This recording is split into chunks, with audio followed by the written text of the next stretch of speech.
Hello and welcome to my Mind Over Your Matter. My name is Rick, and yeah, it's been a shit show so far. Um, Full with delays, full with crashes. I mean, StreamYard just like took a big dump on me and really screwed up the show. So definitely going to be getting in contact with StreamYard and letting them know how I feel about what they are doing behind the scenes. Is it working? Is it's making everything just 10 times worse? And literally, I had the whole show set up, and I had to wipe out everything just because StreamYard wanted to crash, and it crashed really horribly. And I apologize for being late. Hey, Chloe, how you doing? But we're gonna just jump right into it because this show is supposed to start at 8 o'clock, right? I had to put it for 8:30. 8:30, it didn't want to go. I put it for 8:35, no go. 8:45, no go. I'm like, holy shit, what the is going on here? So put it for 9 o'clock, and I was like, I was about to call StreamYard and tell them like, what the is going on here? I'm trying to run a show here, and you guys are not like, what's going on with this program? The whole screen was green. It turned green, and it was like doing all this weird fucking colors. I'm like, what the hell's going on with StreamYard? It's just really, it's. I'm here now. I have not been feeling good all day today. My stomach has been hurting me like crazy. I've been getting a lot of pains, a lot of aches, not feeling good. I'm like, I'm gonna do the show no matter what because I'm not gonna let anything slow me down. Not even fucking StreamYard with their bullshit. But we gotta get to the news because there's a lot of things going on in this world that we just need to find out what's up. So what we're gonna do is we're gonna stick to one topic. There's a couple of shows I want to see on this topic. We're gonna jump into a Tyson De La Cruz, and then we're gonna continue on the news, and then we're gonna jump into another Tyson De La Cruz, and then we're gonna watch a little bit more news, and then we're gonna wrap it up with Tyson De La Cruz. And Tyson De La Cruz is gonna be here tomorrow, so be ready with your questions. Be here. I'm gonna have him invite his people onto the show. Like they're gonna come on to the chat room here, so I'm gonna let them know to put the bolo out. So I don't think there's gonna be a lot of people for tomorrow's show, but I think in the future we're gonna load this up for Thursdays, and it's Thursdays with me and Tyson De La Cruz. So and that's at 7:30 p.m. sharp. I'm not playing this game. If this thing crashes out on me tomorrow, I am going to be livid. I'm telling you right now, I'm just going to be so mad. And StreamYard is not going to be too happy with me. That's for damn sure. It's like, come on, man. I'm paying all this money, getting all this set up. This comes out of my pocket, and yet it's not working properly. Like, what the hell? It's not good, but let's go straight to the news here. A Houston man charged with murder in the shooting death of an 11-year-old boy playing ding dong ditch. Julian Guzman was running away from a home after ringing the doorbell when police say Gonzalo Leon Jr. fired several shots. Guzman collapsed a few blocks away from the home, and medics rushed that boy to the hospital where he died the next day. Tragically, they picked a house to do it potentially 3 different times in the span of about 15 or 20 minutes. And the third time, the homeowner was laying in wait for him to come back. Wow. During the search of the suspect's home, police say they found multiple assault rifles near the front door among the 20 different firearms throughout the house.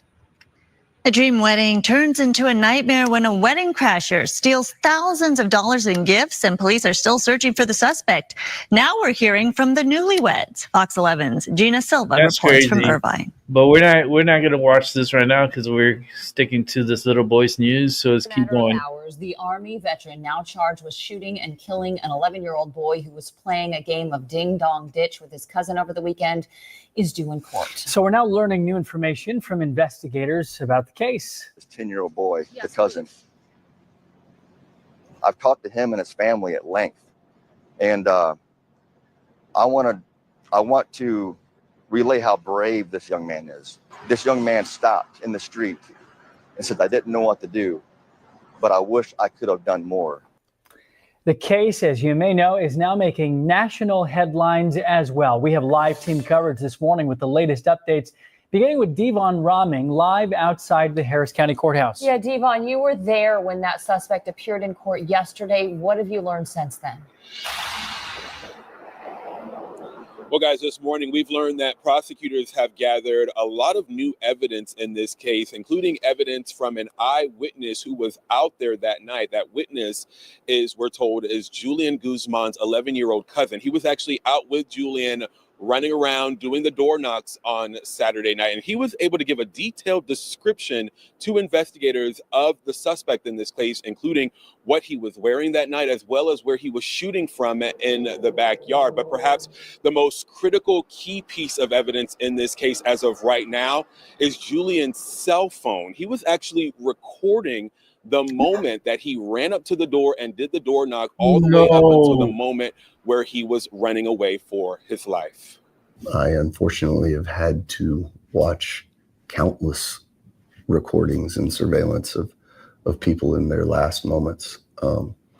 It's never easy. It is never easy to listen to. But when you talk about an 11-year-old dying where we hear it, that's going to be just some of the most horrific evidence that I can imagine. Investigators say the night of the shooting, Leon was detained for questioning and then released. But since his arrest, he has not been speaking. He's expected to make his second court appearance this morning for a bond hearing at 9 o'clock. Now, that's the latest on where things stand with this investigation. In the meantime, I want to send it over to my colleague, Ugochi Aloka. She's out there at the scene right now where Julian was sadly killed. And Ugochi, what are you seeing out there this morning? Hey, Devon. Well, I'm seeing a growing memorial site here with balloons. We're also seeing candles here and flowers and a blue cross with beautiful messages written for 11-year-old Julian Guzman. Julian's mother even writing here, "I love you, Julian. You will always be in my heart. Rest in peace, baby mom." She also called her son very affectionate, loving, always smiling, and always attentive to others in a different post. I want you to take a look at your screen here. This is a picture of 11-year-old Julian Guzman. And here's the growing memorial site for the 11-year-old when it started forming just yesterday. Doctors pronounced him dead on August 31st after he was taken to the hospital with multiple gunshot wounds as a result of the Ding Dong Ditch shooting. Houston police say Julian and a cousin rang the suspect's doorbell 2 times before the third ring led to his death.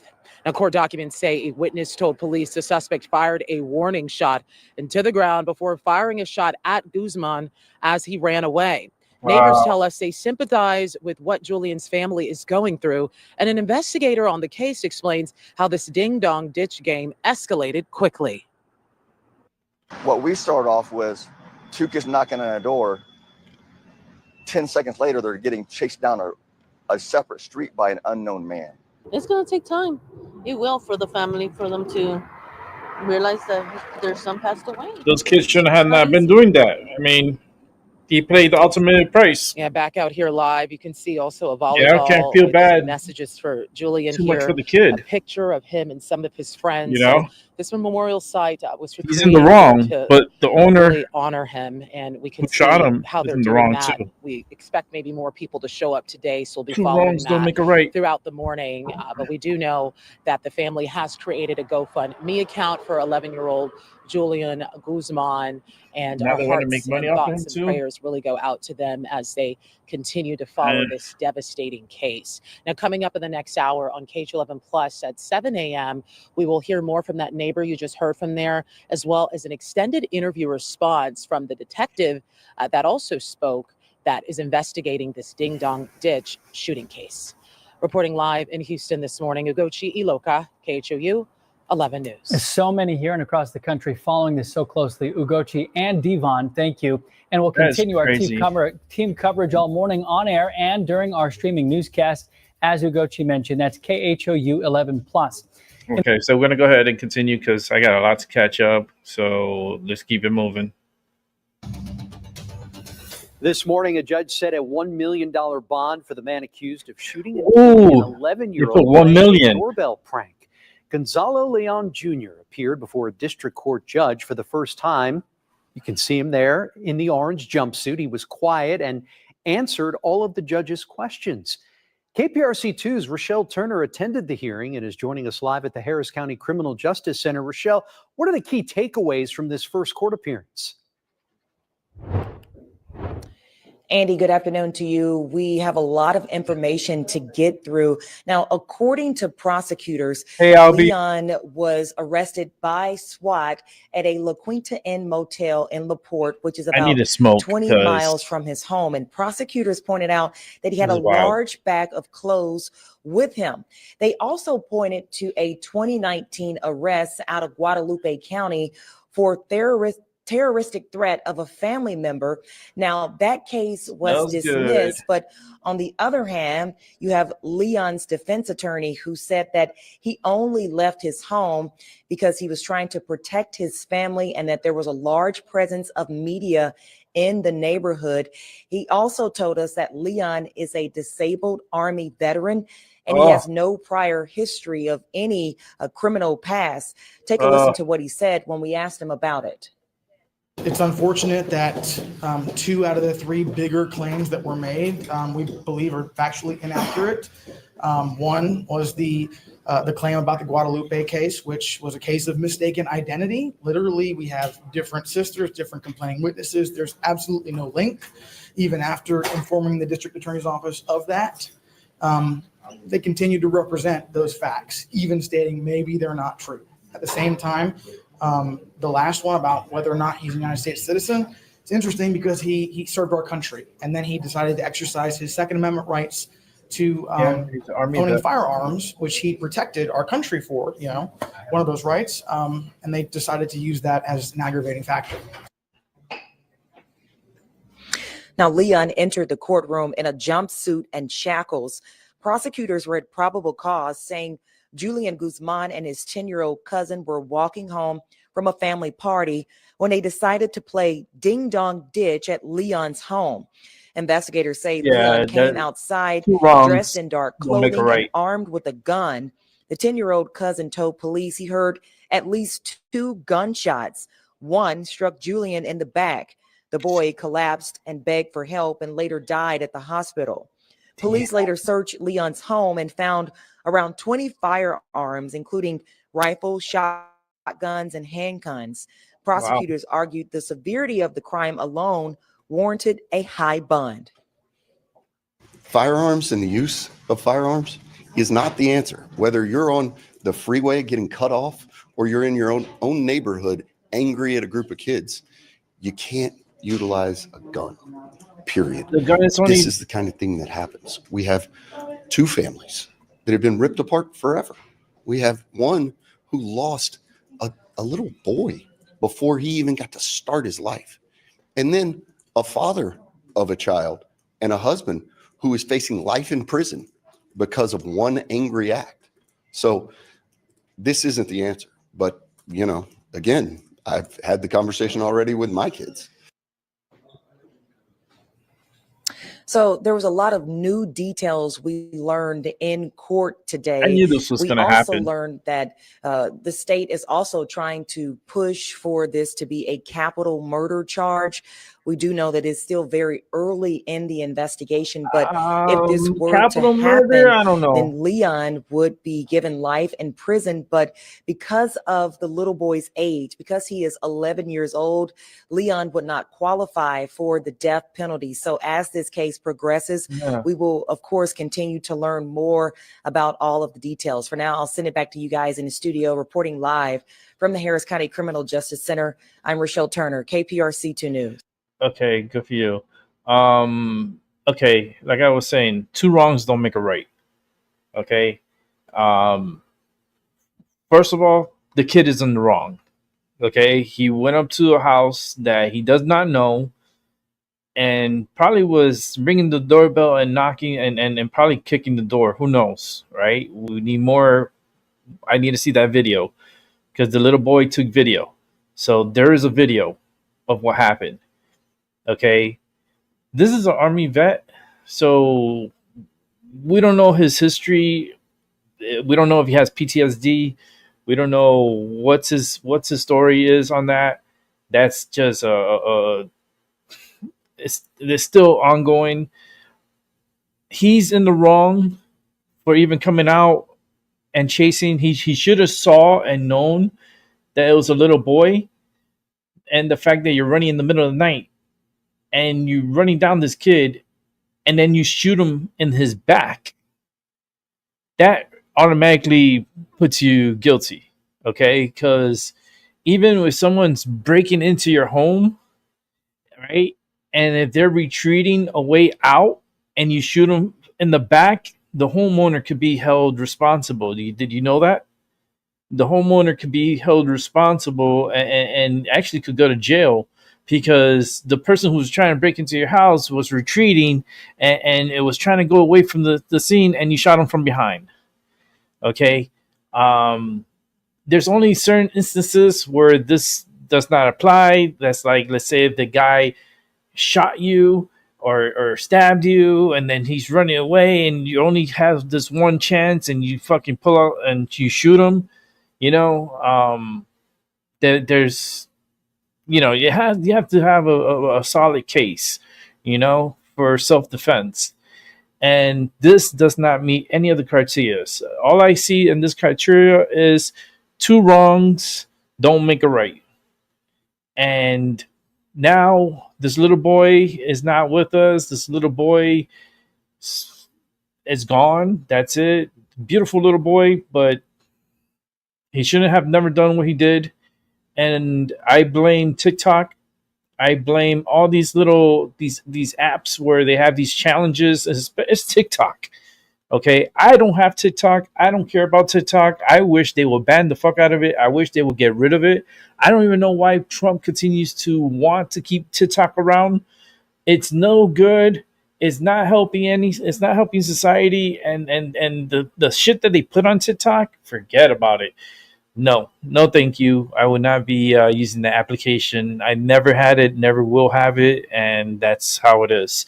But these little challenges and little stuff, and this little boy, he thought, oh, let me go ahead and play Ding Dong Ditch. That's not the name of that. First of all, back in the days, it used to be the N-word knock. And with the hard G-E-R. Okay? The hard R. So it was the N-word knock. Not this Ding Dong Ditch. Like, that sounds stupid. Like, the old timers, the ones that are like in their 40s, 50s, 60s, we know about the N-word knock. Come on. we know very well what all that, like, I don't know what they're trying to, no, let's make it like PG. Let's just call it Ding Dong Ditch, but in reality, the N-word knock was what it was. And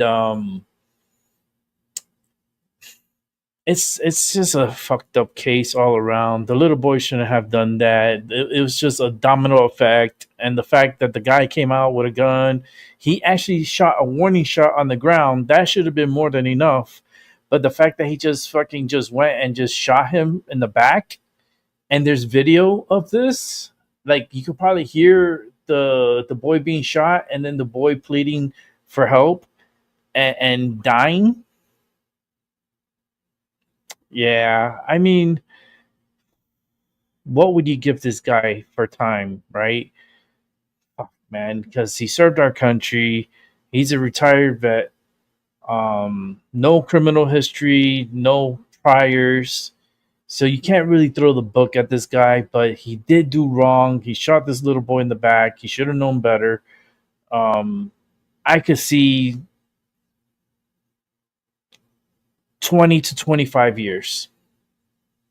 20 to 25 years and he's gonna suffer in jail because like his whole life just flips upside down in that moment, you know. And I think he's gonna suffer in those 20 years in jail, thinking about what he did and regretting, and it's not good, you know. And the bond like is $1 million, okay.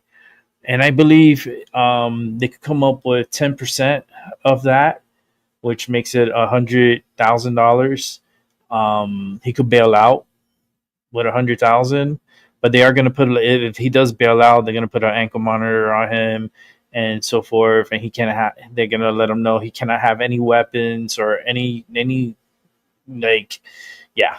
it's man, this case is going to be really hard. But the little boy was wrong for doing what he did, okay? And he paid the ultimate price, which is his life. And this should put some fear into other little younglings not to do this. This is something that is very dangerous. People are very unstable. The energy is very wild. I told you guys the energy is wild. The earth is getting bombarded with a lot of energy from the sun, and the people cannot handle it. People are acting very weird. They're very triggered. They're very like a lot of people are having anxiety attacks.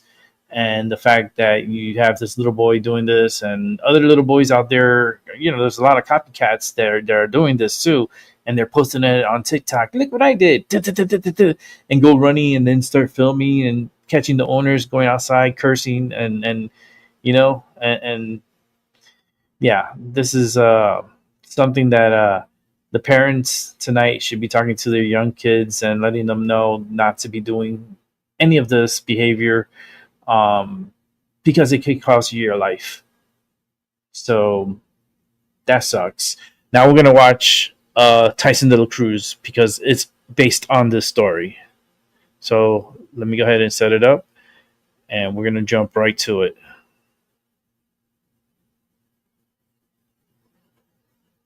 Police are investigating the tragic death of an 11-year-old boy who was shot during a prank gone wrong. America, the liberal media is lying to you again, and this time their lies are getting people killed. They're calling it the door kick challenge, and it's an innocent prank gone wrong. But let me tell you what's really happening. These aren't kids just ringing doorbells and running away. They're violently I'm going to talk to Tyson about this tomorrow. Sometimes with weapons, terrorizing families in their own homes. But here's what's going to make you My boy furious. Tyson. When a homeowner defends themselves against what looks like a violent home invasion, the media blames the homeowner instead of the criminals who created this situation.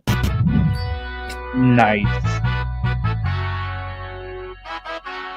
42-year-old Gonzalo Leon Jr. was arrested and charged with the murder of 11-year-old Julian Guzman. The boy's 10 and 11-year-old cousins were knocking and ringing doorbells late Saturday night. What is up, guys? Tyson Dela Cruz here. Thank you so much for rocking with me. This story perfectly illustrates how mainstream media protects criminals. They weren't just while knocking. demonizing law-abiding I think Americans they were kicking the who are doors. just trying to protect themselves. Let me break down what this door kick challenge See? actually involves, because the media is deliberately misrepresenting it to protect these Yeah, criminals. they're kicking. This isn't ding dong ditch where kids No, ring a but- doorbell and run away. These are coordinated attacks where groups of teenagers violently run up and kick front doors, often carrying weapons, terrorizing the families inside their homes. The threat outside this Tampa area Oh, home look at looks very real. This A is gonna masked be good figure approaching evidence the door, for kicking it the hard, homeowner. then firing a weapon, which deputies say is an airsoft gun, before fleeing late last Friday night. Look at this footage from Tampa. You have a masked figure approaching a door, kicking it as hard as he can, then firing what deputies say is an airsoft gun before fleeing. If you're inside the house, how are you supposed to know that that's an airsoft gun? How are you supposed to know this isn't a real home invasion? The county sheriff's office says this incident, which has left the community shaken, is part of a growing prank trending on TikTok called the door kick challenge. This is Florida. we're allowed to carry, we're allowed to protect ourselves, our homes, our property, our children, our pets. The sheriff's office says this incident has left the community shaken, and rightfully so. This isn't about pranks. This is about home invasion tactics being used for social media clout. Now, let me tell you what happened in Houston, because this is where rubber meets the road. An 11-year-old boy was shot and killed while participating in a so-called prank. But here's what the media won't tell you. This kid died because he was playing stupid games with stupid friends. And unfortunately, stupid games win stupid prizes. This morning, police are investigating the tragic death of an 11-year-old boy who was shot during a prank gone wrong.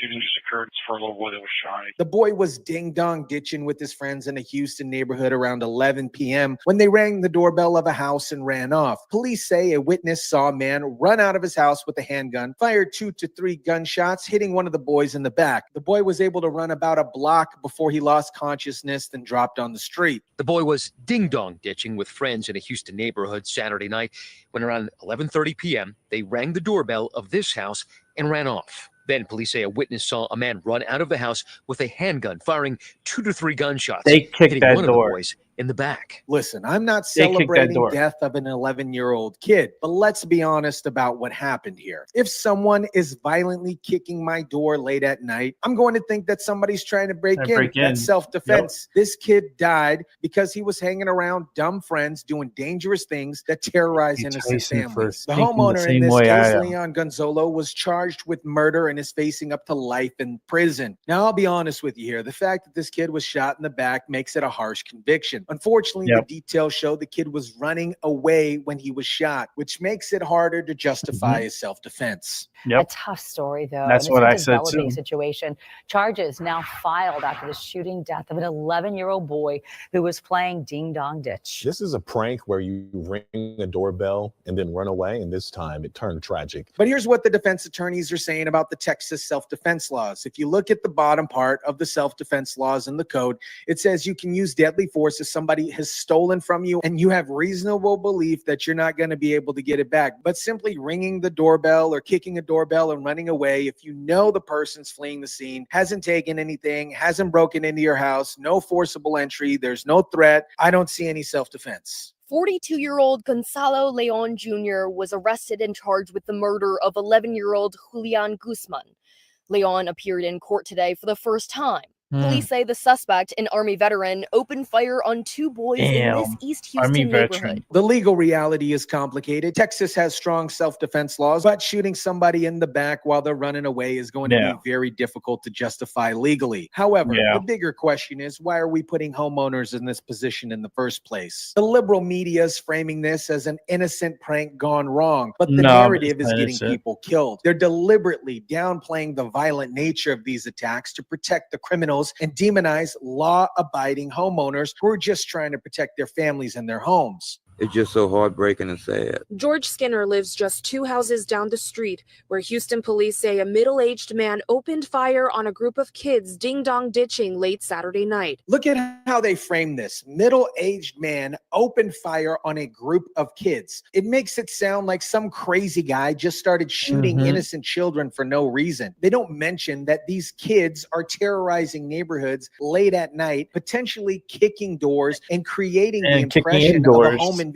There's no way you can mistaken that kid for somebody grown, and that's what hurts so bad. Neighbors say there's no way you can mistake that kid for somebody grown. But this gentleman misses the point entirely. When someone is violently attacking your door late at night, you're not conducting a detailed age assessment. You're responding to what appears to be a violent threat to your family and your safety. This isn't just about ding dong ditch anymore. The door kick challenge has escalated to include weapons, masks, and coordinated attacks that are undistinguishable from actual home invasions. In Fort Worth, Texas, over 21 incidents were reported in the recent months. In Chandler, Arizona, one home was targeted at least 18 times, forcing the residents to move out. Night, police in the West Metro are investigating a prank that's putting homeowners on edge, and it's all caught on camera. In Minnesota, police are investigating incidences where suspects are trying to kick doors instead of just trying to ring doorbells. Neighbors report being hit dozens of times, with police using searchlights to look for the perpetrators. Some of the suspects are even carrying paintball guns and driving distinctive vehicles. Lauren, it's a spin on the old ding-dong ditch See that how some they of us kicked the may have done door? when we were younger. But instead of ringing doorbells and running away, the suspects are trying to kick in those doors. And in a similar We never case called across the it ding country, dong ditch. it's already I'm telling turned you. deadly. Police We never departments called it across that. the country are warning that this trend is not only It was the criminal and a N-word knock. nuisance, but it can turn out deadly. As one officer put it, if they knock on the I'll talk wrong to Tyson door, they tomorrow about might it. get shot. And that's exactly what happened in Houston. Let me explain the reality of home defense because the media clearly doesn't understand it. When somebody violently attacks your door late at night, you have seconds to make a life or death decision. You don't have time to determine if it's a prank or a real home invasion. You don't have time to assess the age of the attacker. You have to respond to the threat as it appears. Neighbors like the one here warning the practical jokes could end in tragedy. It's going to be life or death. It really can be. And your mom's not going to want to have to cry your eulogy about it. So think next time. This is exactly right. These aren't harmless pranks. They are potentially life or death situation. Reported incidents of the challenge popping up not just in Florida, but in Minnesota Look. and California too. Look.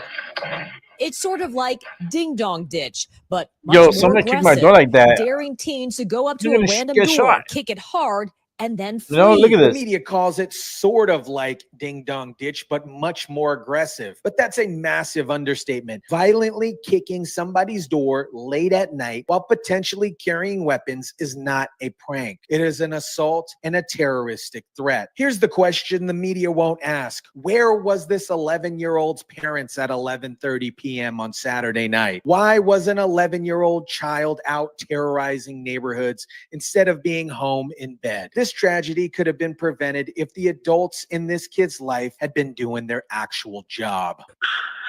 This isn't the first time a ding-dong ditch prank has turned violent. Last month, a similar case happened in Fort Worth and in Frisco, where police there say 3 teenage boys nearly lost their lives. Police departments are begging parents to talk to their kids about the dangerous challenges. As one Arizona police department put it, we want to encourage parents to speak to their teens about the dangers and potential criminal charges associated with participating in this challenge.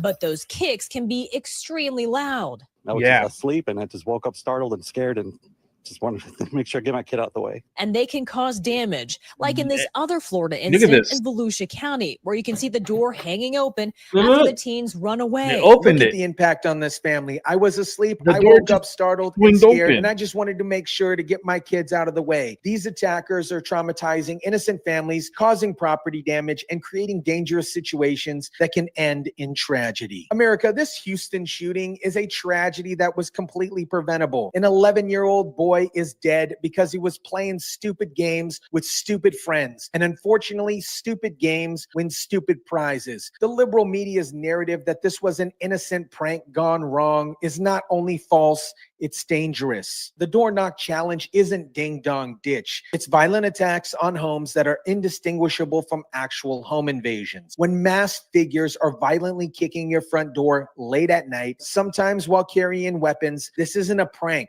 I knew something like this was going to happen. Unfortunately, this kid had to die before people started taking this seriously. The conviction of the homeowner is harsh, and the fact that this kid was shot in the back makes it legally problematic. But the real question is, why are we putting homeowners in impossible situations where they have to make a split-second decision about threats to their family? Parents need to start taking responsibility of their children. An 11-year-old should not be out at 11 p.m. terrorizing neighborhoods. The media needs to stop protecting criminal behavior by calling violent attacks innocent pranks. And these social media platforms need to stop promoting dangerous challenges that get people killed. Let me know what you guys think about this. Drop it down in the comment section down below. Smash the like button if you kindly would. Share, subscribe, and as always, guys, I'll catch you on the next one. Wow, thank you, Tyson.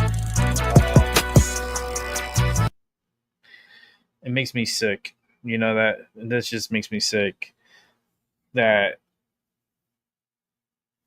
and it's true. This happened at night, right?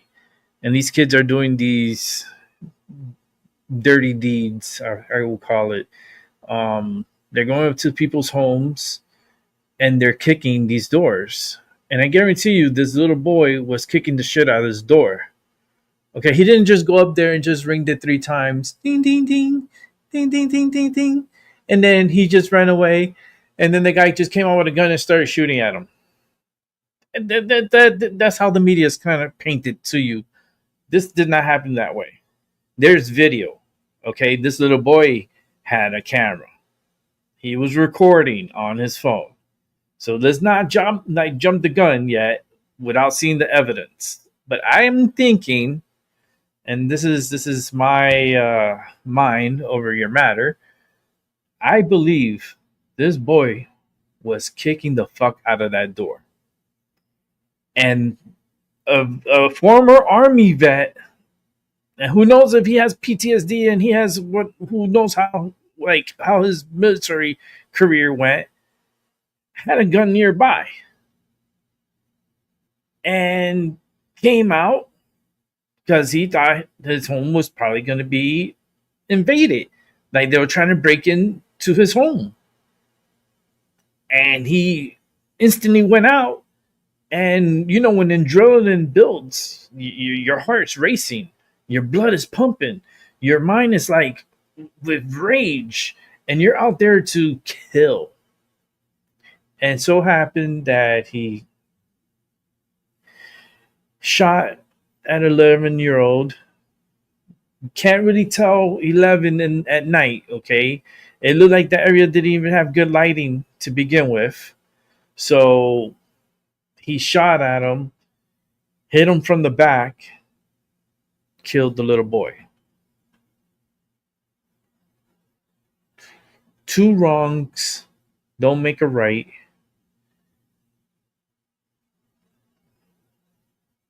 The little boy paid the ultimate price. The homeowner is paying the price. But I don't think in a million years that he should be put to death or serve any lifetime for this. I would say 20 years to 25 years. Okay? It's just a fucked up thing that happened.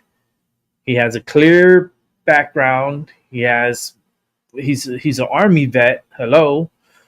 So I can't if I was the jury, I couldn't do life. I couldn't do capital murder. I could do 20 to 25 years, and that would be my for the jury, to give to the judge, it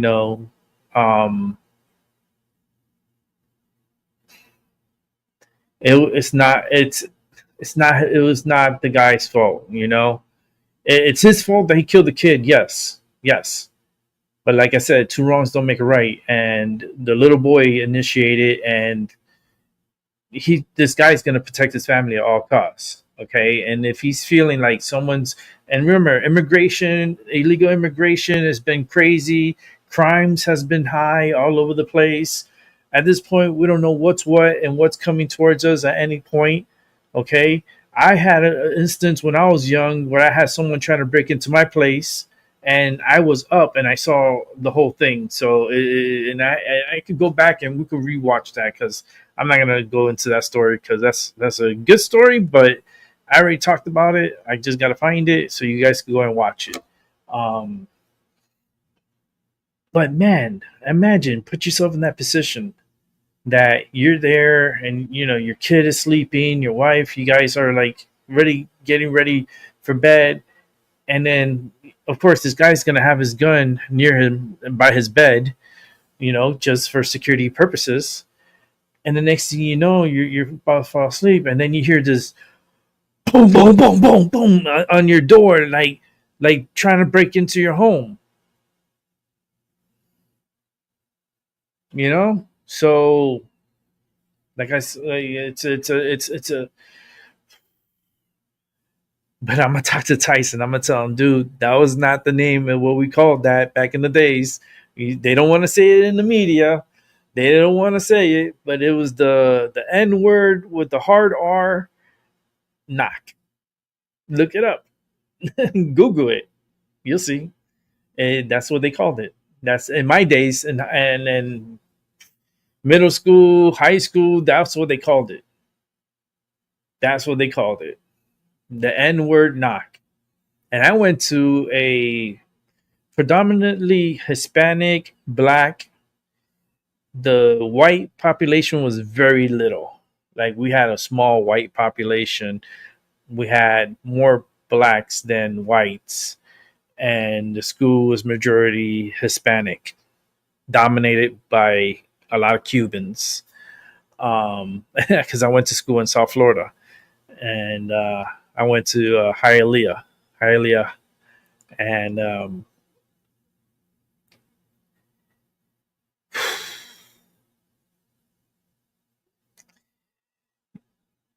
ultimately, I blame TikTok.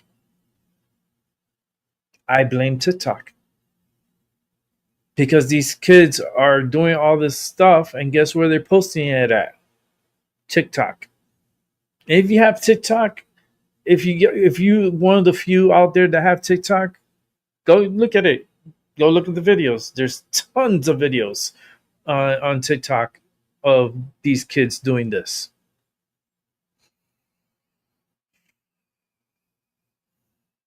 Crazy, man. It's crazy. All right, let's go to other news, because I'm not going to be here all night, and I just want to get to some of the news. So let's go over. Let me see what I got here. Okay. Oh, let's see. Move this one over here. Let me just sort this out real quick. Move this one over here. I do have some other things. Let me see. Yeah, we're going to move this over here too.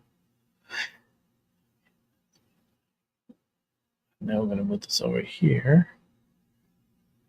Man, we still got to catch up. We still got a lot to catch up on here. I'm sorry I started late, but I guess it's going to be a late night for me.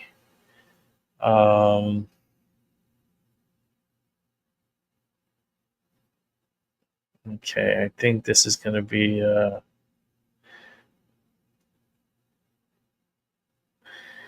okay, we'll go here, and then I'm just setting it up. I had this all set up, okay? I'm just super mad because I had to restart everything. I had to it was just a mess. I was just delayed by like half an hour, just prepping everything all over again. And I had everything pre-prepped. Like, sometimes spontaneous is better than being prepped. And I'm starting to learn that more and more each day.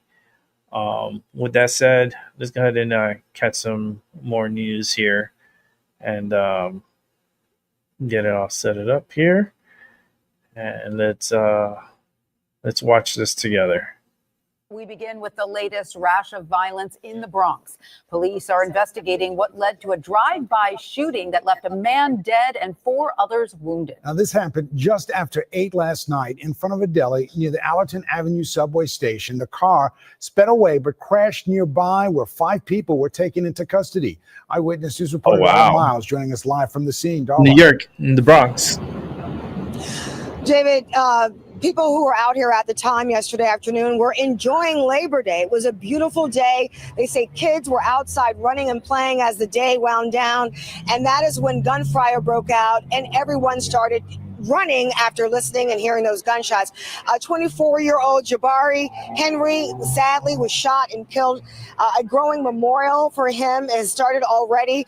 And some neighbors say the shooting actually started in another location.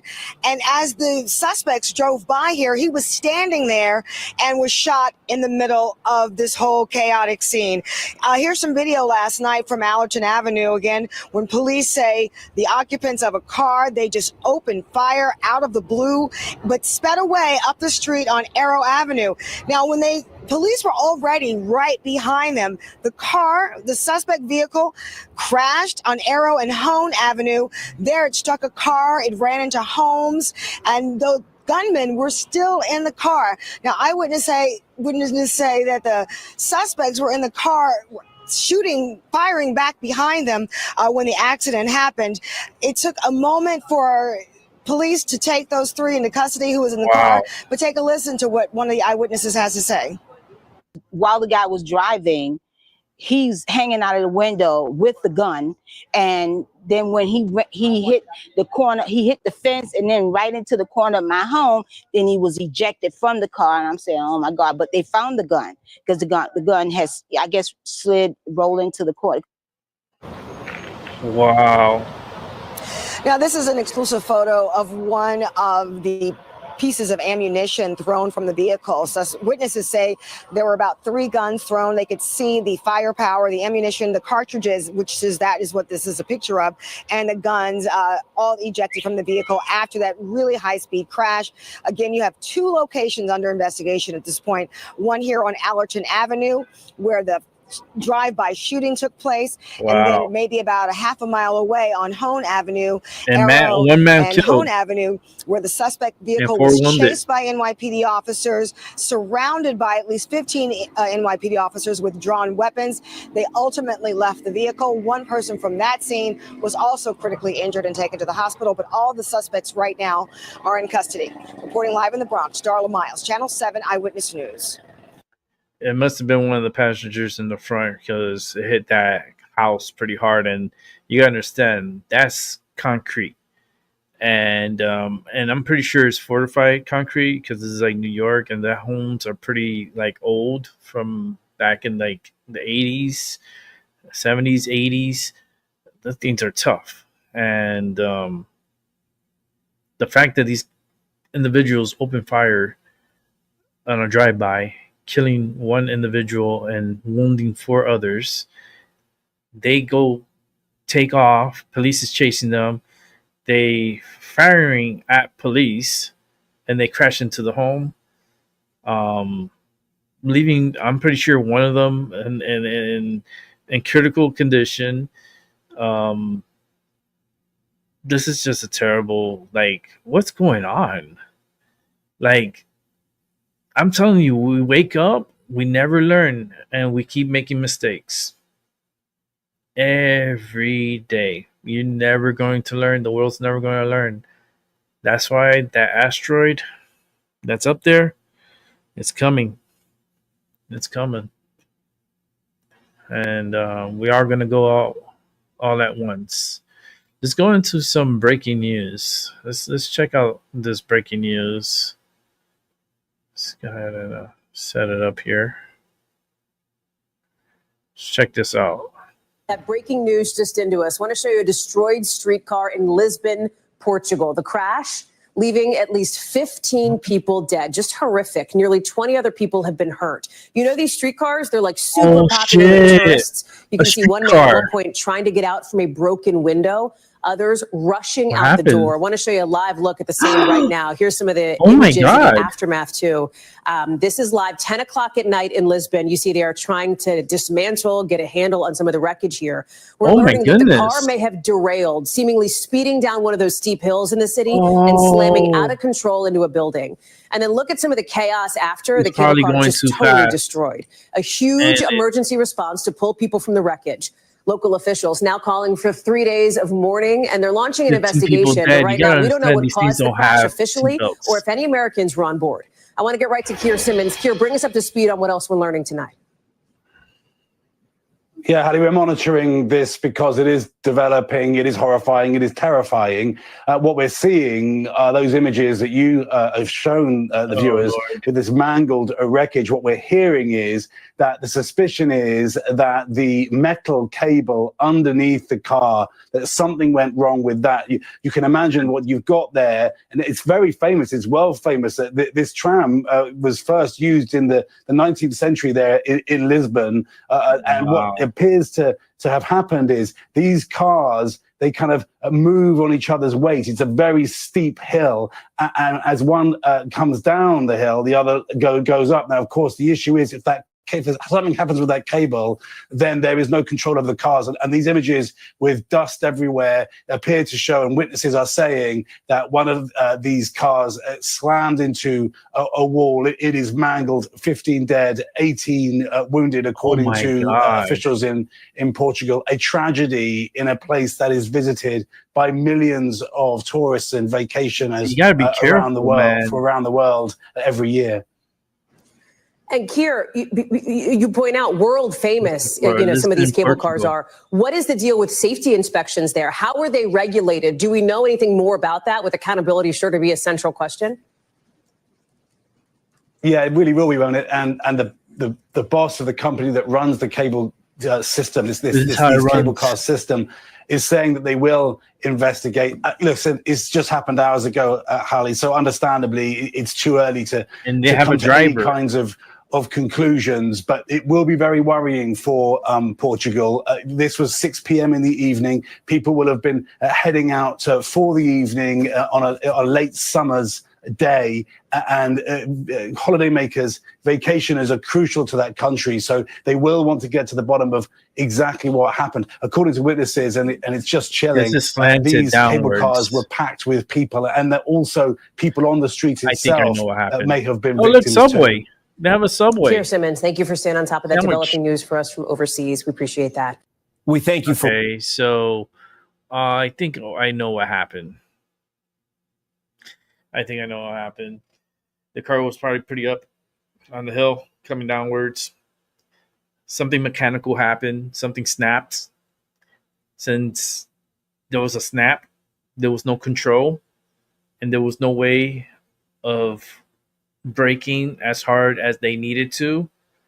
And they just, at that turn, because it's coming downwards and there's a turn, so I guess as they were going fast downwards, when they hit that turn, that's when it tipped over and flipped and crashed right into the building, killing 15 people. That was a full cart. You gotta understand, this cart could hold, I believe, up to 15, 20 people at a time. So this was a full cart. That's sad, man. See, they need to do an investigation big time. Damn. All right, let's go ahead and move it forward. Let's see. Okay, let's see what this story is about. Oh, this is the U-turn. Friend of victim in illegal U-turn crash speaks about tragedy. All right, let's take a look at it. I had it open, so let's see what's up. Morning, we are learning new details about the victims involved in an illegal U-turn crash on the turnpike. Damn. The 3 victims who died have now been identified, including the driver of the car. He was behind the wheel of that minivan that smashed into the semi-truck. We have Local 10's Hannah Yashivi joining us live in the newsroom with more. Hannah. Hey, ladies, good morning. We spoke with one of the close family friends of the driver involved in this crash who died. He says the driver, Herbie Dufresne, was from Haiti and living right here under former President Biden's humanitarian parole program, which allows people from different countries, including Haiti, to live and work here legally. But now his family in Haiti is having to take legal action to claim his body from the state.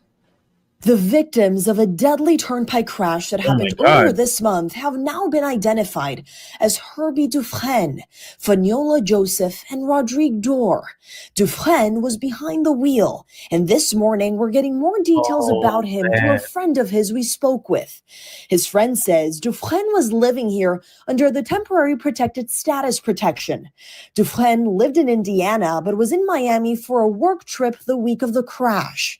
His mother lives in Haiti, and since he was not married, only his mother can claim his body. This turnpike crash happened August 12th, and troopers since revealed the semi-truck driver they say is responsible is in the country illegally. We'll continue to do everything in our power to keep Florida safe. This So you crash had one sparked that was new here enforcement efforts from legal state and one and federal illegal. officials.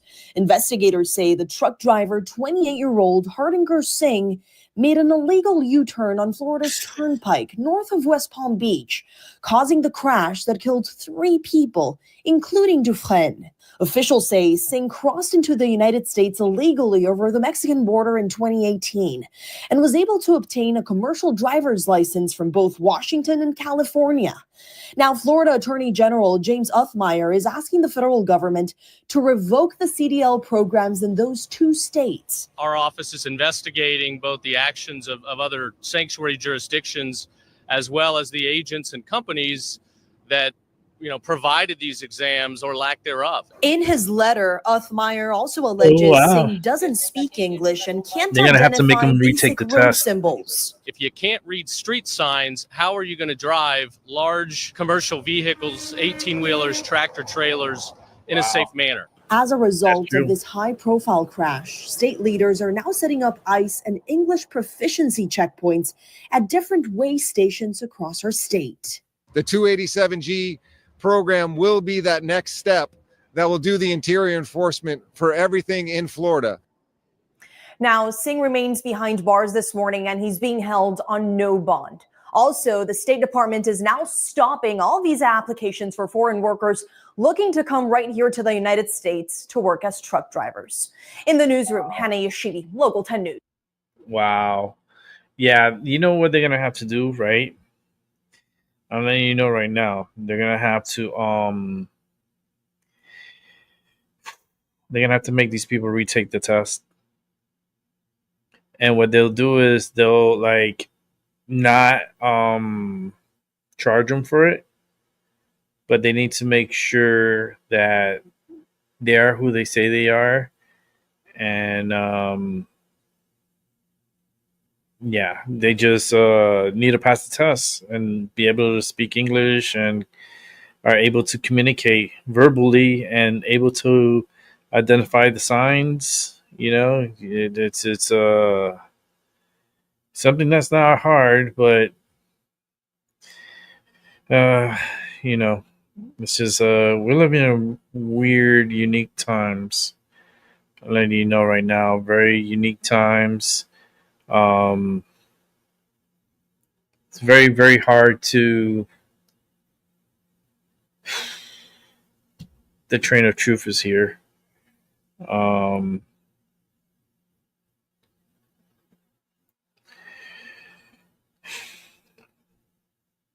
It's just stupid people, stupid decisions, stupid things are killing people. You know what I mean? You had this stupid U-turn, killed 3 people. You had this ding-dong ditch, which we used to call it a different name back in the days, made a stupid decision and killed the little boy. He didn't know it was a little boy. It was at night. And then you got the car over in Bronx, New York. 5 individuals that were in that car. And they shot up an area in the Bronx and killed 1 person, injured 4. Went on a little high-speed chase, ended up crashing into a home. One of them probably a couple of them are in a serious injury. One is in critical. They were able to arrest them all. That's amazing work by the NYPD, but I wonder, there's a lot of history with these guys that they nabbed today, but we wake up every day and we keep making mistakes every day. It's very, very sad. It's getting to the point that it's despicable. It's just, we wake up, every day we wake up and we make choices throughout our days to make our lives move forward, right?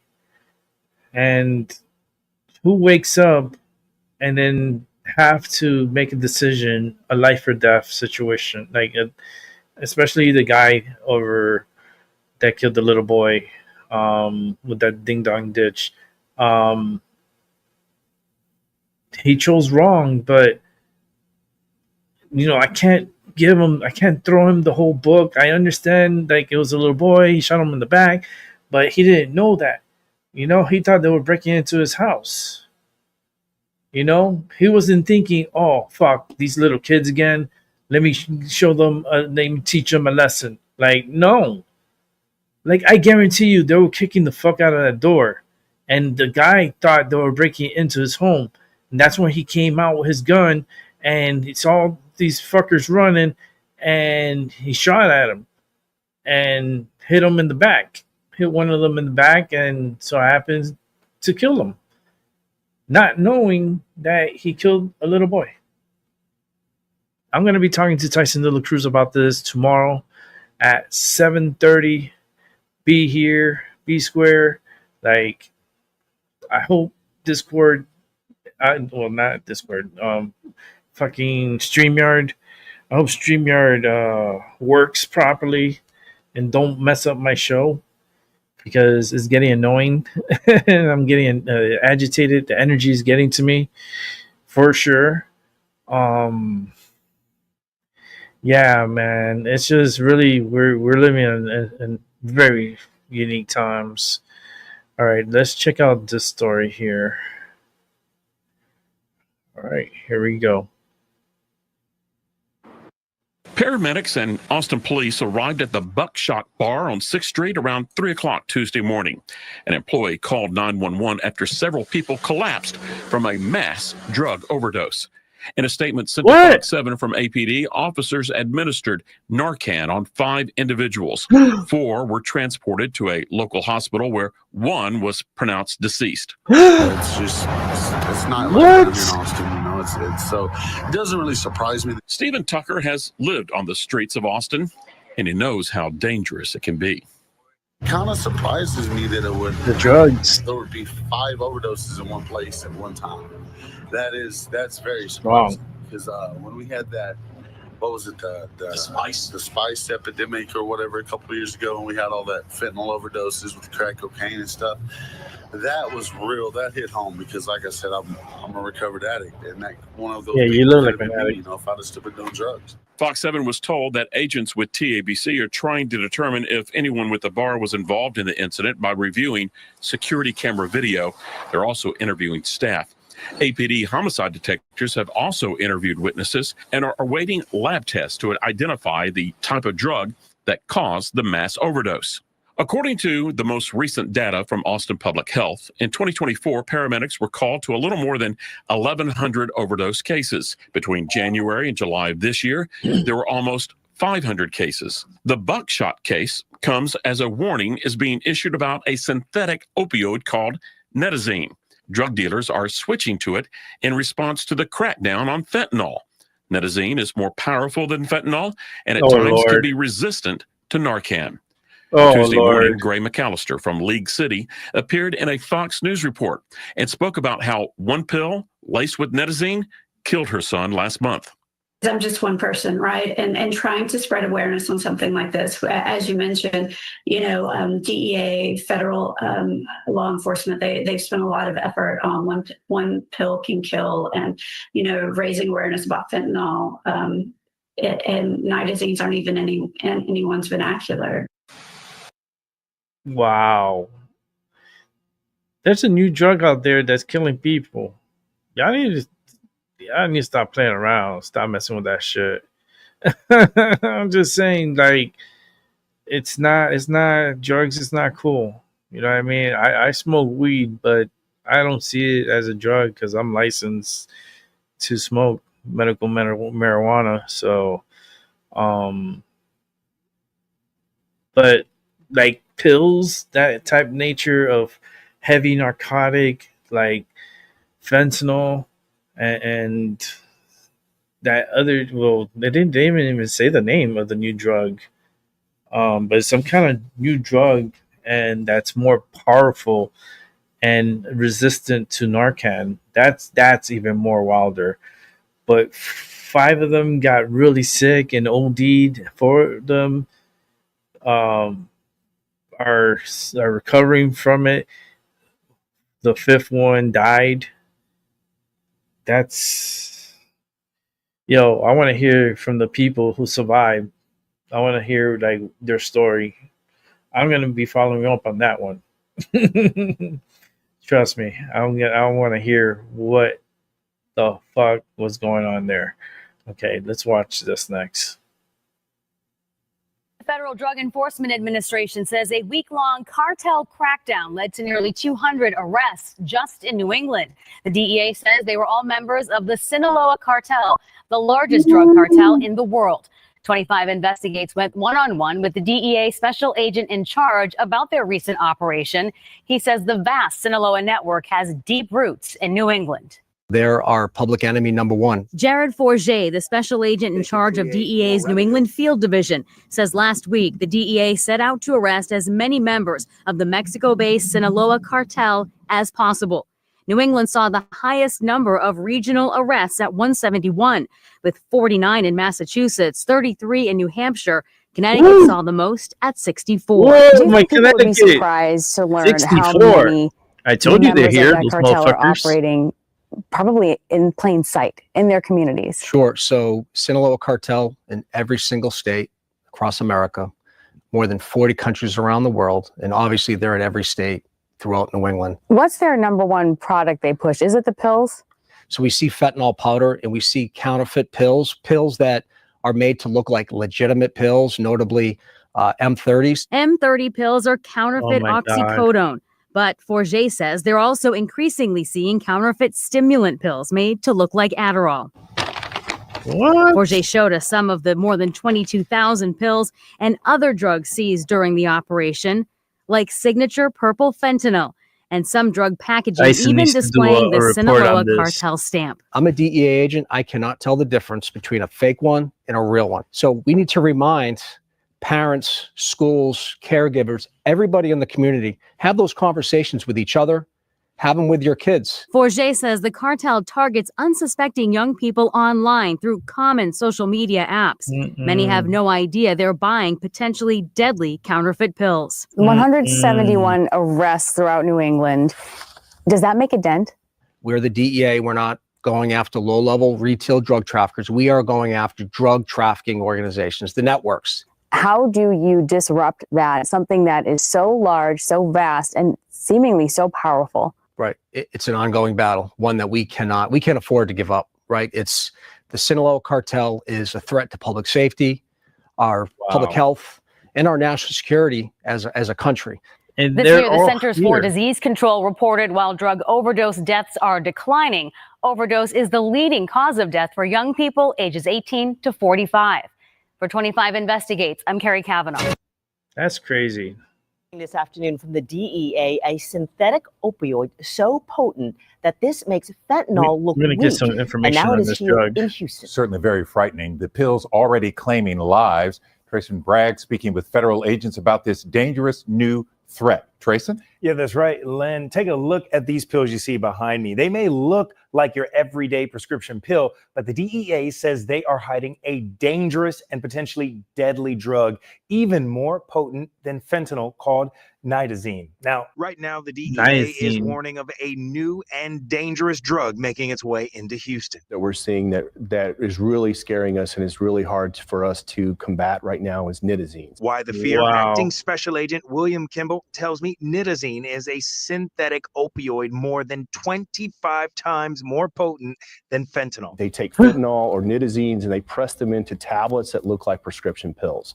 That is being done locally. In the last year, the agency has seen what they are calling a dramatic increase in nitazene issues. From last November to February of this year, the DEA saw a 57% increase in overdoses related to nitazene. What are the age? Are my we seeing God. it in teens? Are we seeing it in 20s, young adults? In the last year, we know People of find that 15 shit from the people who street. passed away from nitazene use.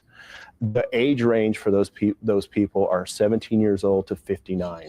Melissa Navarette Tucker from the Houston Recovery Center says for parents, communication is the best line of defense. As drugs and their Don't journey buy begins to drugs. change, it's really, really important that we just get education and awareness. We need to talk about it.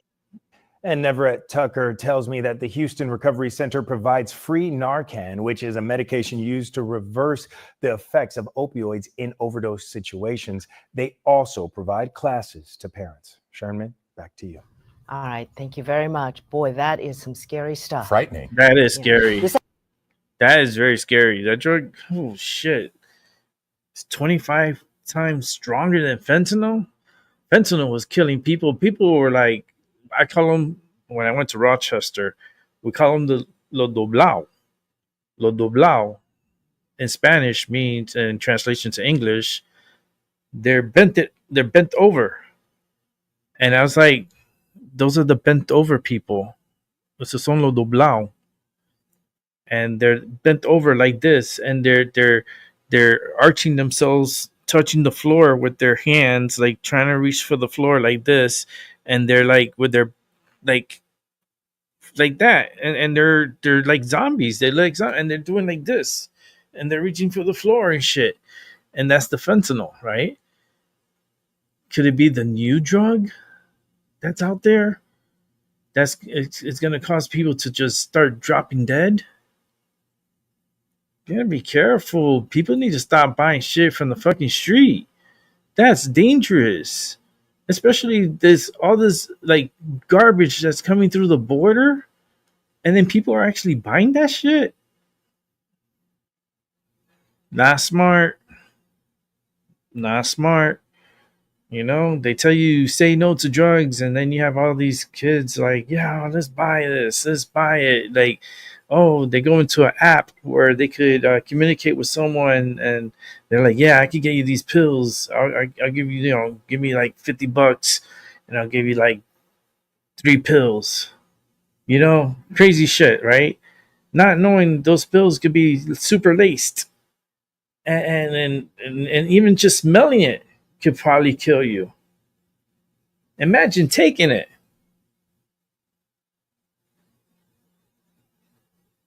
It sent these 5 to the hospital. One of them died. That's crazy. That's crazy. Oh. Let's see. What's next? What is next, Rick? Where are we going? Which way are we going? I'll tell you in a moment. Let me close out some of these windows that I have open.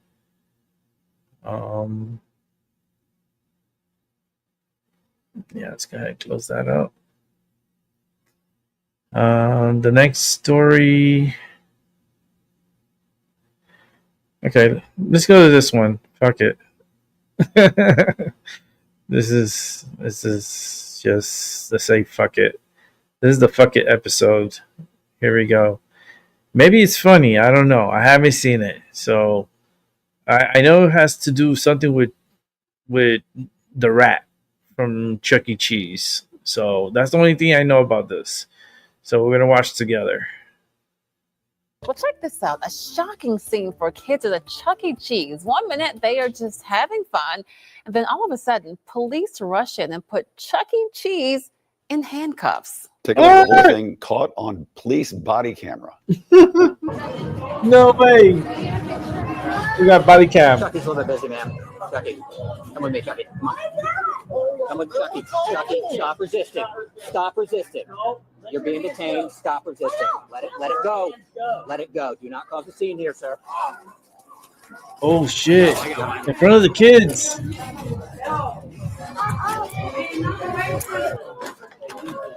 Let's go. In front of the kids. We're going to talk in a minute, okay? We got to do our job, ma'am. It's not my call, ma'am. I'm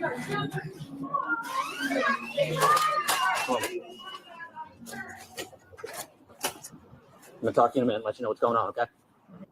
I'm going to pat you down, okay? Oh my God. What's that? What's in your pocket here? Just your wallet and stuff? Did it just come off, man? Some fraud stuff with the credit card. Have you been using anyone else's credit card anywhere? No, sir. Have you been shopping lately with a credit card? No, sir. Only card I use is my own Cash App. That's it. So you don't use a credit card? So That was police arresting 41-year-old Jermel Jones. He was working back in July when Tallahassee police came in and accused him of using a stolen credit card. Heard Jones denied it, all of it. Police say the victim's credit card was found in his back pocket.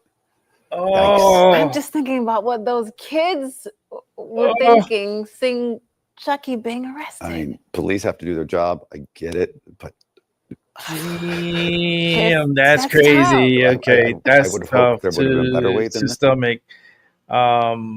Chucky being arrested, and then he was pleading his innocence. Oh no, I use cash. They patted him down. Guess what? They found the credit card in his back pocket. What a fucking idiot. What an idiot. But Chucky got arrested. They had to take the clothes with him to the jail. I'm pretty sure an officer ran it back to Chuck E. Cheese to give it back to them. At least the head. Imagine the head coming back. Oh no, Mom! They decapitated him. Like, that would have been me. I was like, they cut Chucky's head off. Ah! I would have been like, I would have done it just for the hell of it. I would have been like, have all the kids fucking crying and freaking out. Like, no, they killed Chucky. No. Throw your pizza all over the place and the soda and start destroying the place. Oh, man. But the cops, they did a great job, you know? They went, they apprehended him. They're like, listen, don't create a scene. Like, stop resisting, even though you're in a fucking costume and there's kids all over the place, but stop fucking resisting. Took his ass outside. You know, they handcuffed him inside, took him outside, and, you know, conducted their investigation and come to find out. You know, they asked him about the spending of the credit card, stolen credit card. He's trying to play stupid. You know, okay, play stupid games. Now you're going to get a stupid reward. Wait a minute, what's this? Huh, this is the credit card that was being spent on. This is not yours. This is reported stolen, and you have it on you, and we tracked you here. You dumbass. You're a fucking idiot. Goodness gracious, what's going on in this country? What's going on? Jesus, I know you hear me. I know you're sleeping. But when the fuck are you gonna wake up? Like, come on, man. These people, they need some common sense. Like, how these people continue to make stupid mistakes every fucking day. I don't get it. Like, we should be all like peace together and wake up every day and just be happy to be alive every day and enjoy our lives. But no, we all have to act crazy and do crazy shit, and it's just it's just disgusting. You know what I mean? It's just fucking disgusting. Let's check this story here.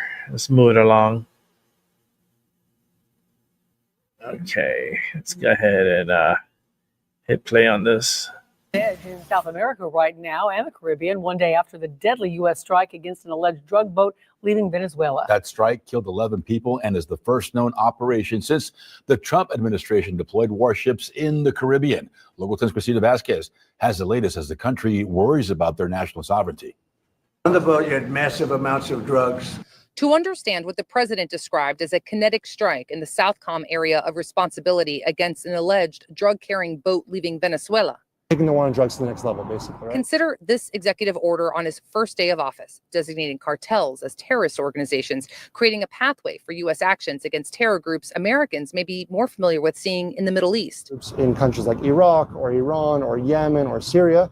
Now potentially playing out in the Caribbean Sea. I think we're going to see more of that in the Western Hemisphere, where the administration is going to go after narco traffickers in areas where we previously might have been a bit more hesitant because it's a little closer to home. Explains World Affairs Council Miami President Aaron Rosen. All countries in the region are concerned about what that may entail as far as incursions into their national sovereignty. And I think a lot of other people will be doing it again when they watch that tape. A very, very heavy hand for He looks a very precise familiar moment, to me. and then stepping back and kind of seeing what the ripple effects are. Outrage so far from the president of Colombia on the platform X, describing the boat strike as murder. Interdiction doesn't work. Secretary of State Marco Rubio is visiting Mexico and Ecuador this week. What will stop them is when you blow them up, when you get rid of them. I think they have to show results, legal justification. Otherwise, this is a political stunt.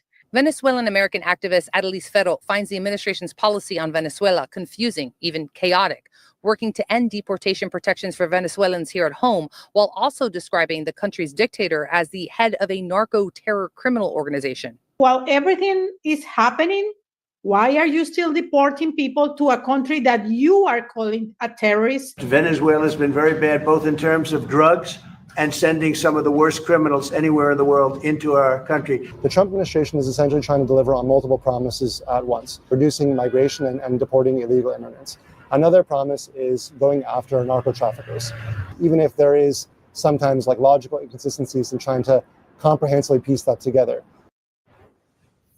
Logical inconsistencies. This comes as just moments ago, the Department of Homeland Security just announced it plans to strip yet another group of Venezuelans with their temporary protected status. That and our DC bureau, well, they managed to catch up with one of your local federal lawmakers. All of that coming up at Local 10 News at 6:30. That's World News with Louis Aguirre. Reporting live for you outside Doral, I'm Christina Vasquez. Okay, that Local 10 story's up.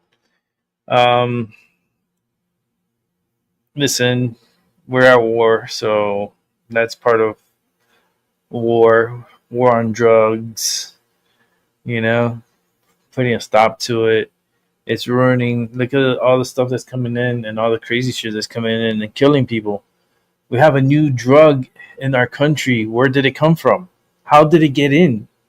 That's what's scary, because if those type of drugs could just come in and start killing people, imagine what else could have been snuck in here. What pathogen has passed in here? What diseases are in this country? Like, there's a lot of weird shit going on here. We got to be careful. Not to scare you, but watch your motherfucking backs. That's all I'm saying. Let's check out this story here. Let me set it up. And then we're going to watch a Tyson De La Cruz. I'm pretty sure he uploaded one. I got to check it out.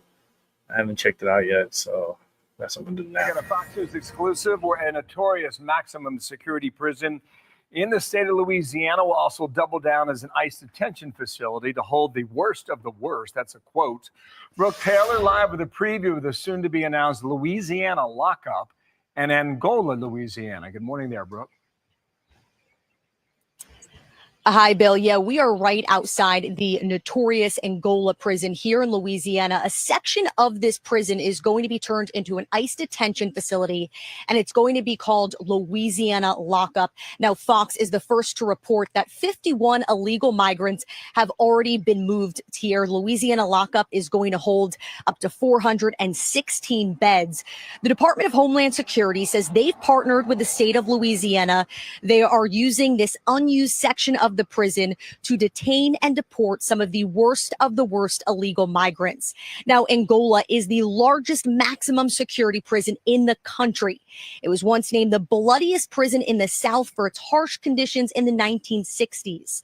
Louisiana Lockup is funded by the Big Beautiful Bill, which gave ICE an additional 80,000 detention beds to help ramp up deportations. DHS Secretary Kristi Noem sent us this statement, quote, "Thank you to Governor Landry for his partnership to help remove the worst of the worst out of our country. If you are in America illegally, you could find yourself in Seacott, Cornhusker Clink, Speedway Slammer, or Louisiana Lockup. Avoid arrest and self-deport now using the CBP Home app." And Louisiana Governor Jeff Landry said, quote, "Criminal illegal aliens beware. Louisiana Lockup is where your time in America ends. Louisiana Lockup will give ICE the space it needs to lock up some of the worst criminal illegal aliens." And DHS says they will be housing violent illegal migrants like these recently arrested by ICE New Orleans, including murderers, rapists, and traffickers. Take a look at this 22-year-old illegal migrant from Honduras, recently arrested in March. Look at this, 394 94 counts. 94 counts of pornography involving juveniles and 2 counts of sexual abuse of an animal. Again, Ew, it is sexual illegal abuse of an migrants like animal? that DHS says will end up here in the Louisiana lockup later this afternoon. The DHS Secretary, Governor, and Attorney General Pam Bondi will be here to make this formal announcement. Bill. Wait on that. Brooke, thanks. Brooke Taylor with the exclusive there, Louisiana today. Thanks. Hey, everyone. No, I don't even want to know what he fluffy bumped.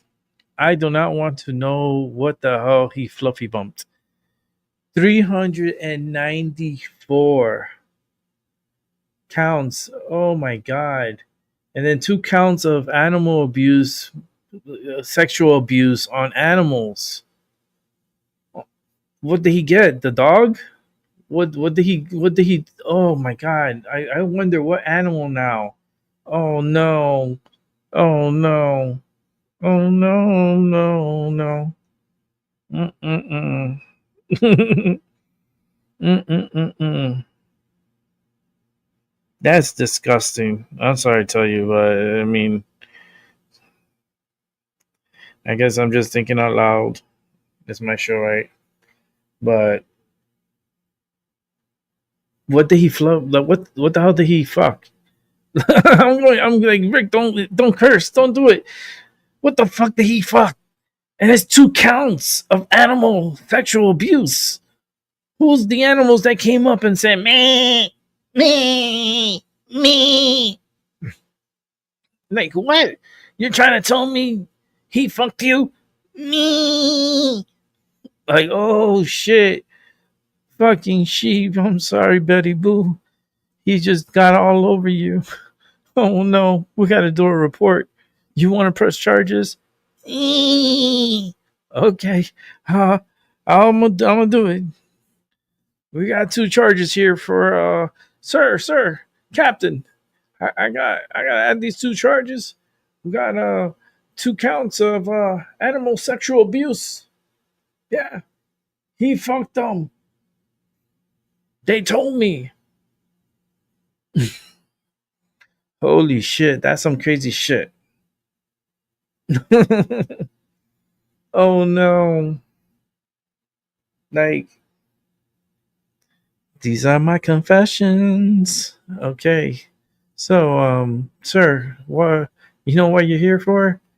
Oh, yo singué mucho. Y yo tengo mucho material en mi teléfono pero esa godita que me gustó afuera. Oh, you know, he's like that Biggie outside. He had to have it. Disgusting. That's weird. Weird. Oh my God, what's going on in the world? Let's check out some weather because the tropics are heating up, and I don't know if Tyson did 2 uploads today. I don't know if he's coming out with another one tonight. It hasn't been uploaded yet, so I don't think we have another one, but I do have one that we could watch. But let's go ahead to the tropics and let's check out what's going on and what's going to be happening. I think Texas, be prepared. We got a rain system that's going to be going your way. This could be another July 4th type of flooding event again. So know your role and be ready. And if you live by any rivers or creeks and shit like that, get the fuck away from there, especially when it's downpouring, because we don't need another incident happening. They still haven't found the bodies out there in Texas from that flood that happened on July 4th. That's wild. I'm telling you, there's so many people that they're underreporting that died. They're underreporting. Okay, so let's go ahead and check out the tropics. Evening, everybody. David Paul here in the KHOU 11 Weather Center. It is Wednesday evening on September the 3rd, and so we really are in the heart of the peak, statistically, of hurricane season. Statistics are one thing. What's actually happening is usually another. Usually at this time, we've got an active system or two or three or more going in the Atlantic. As we head toward the Atlantic peak, is quiet. Statistical peak of activity right there, which is The Atlantic on is very September the quiet. 10th.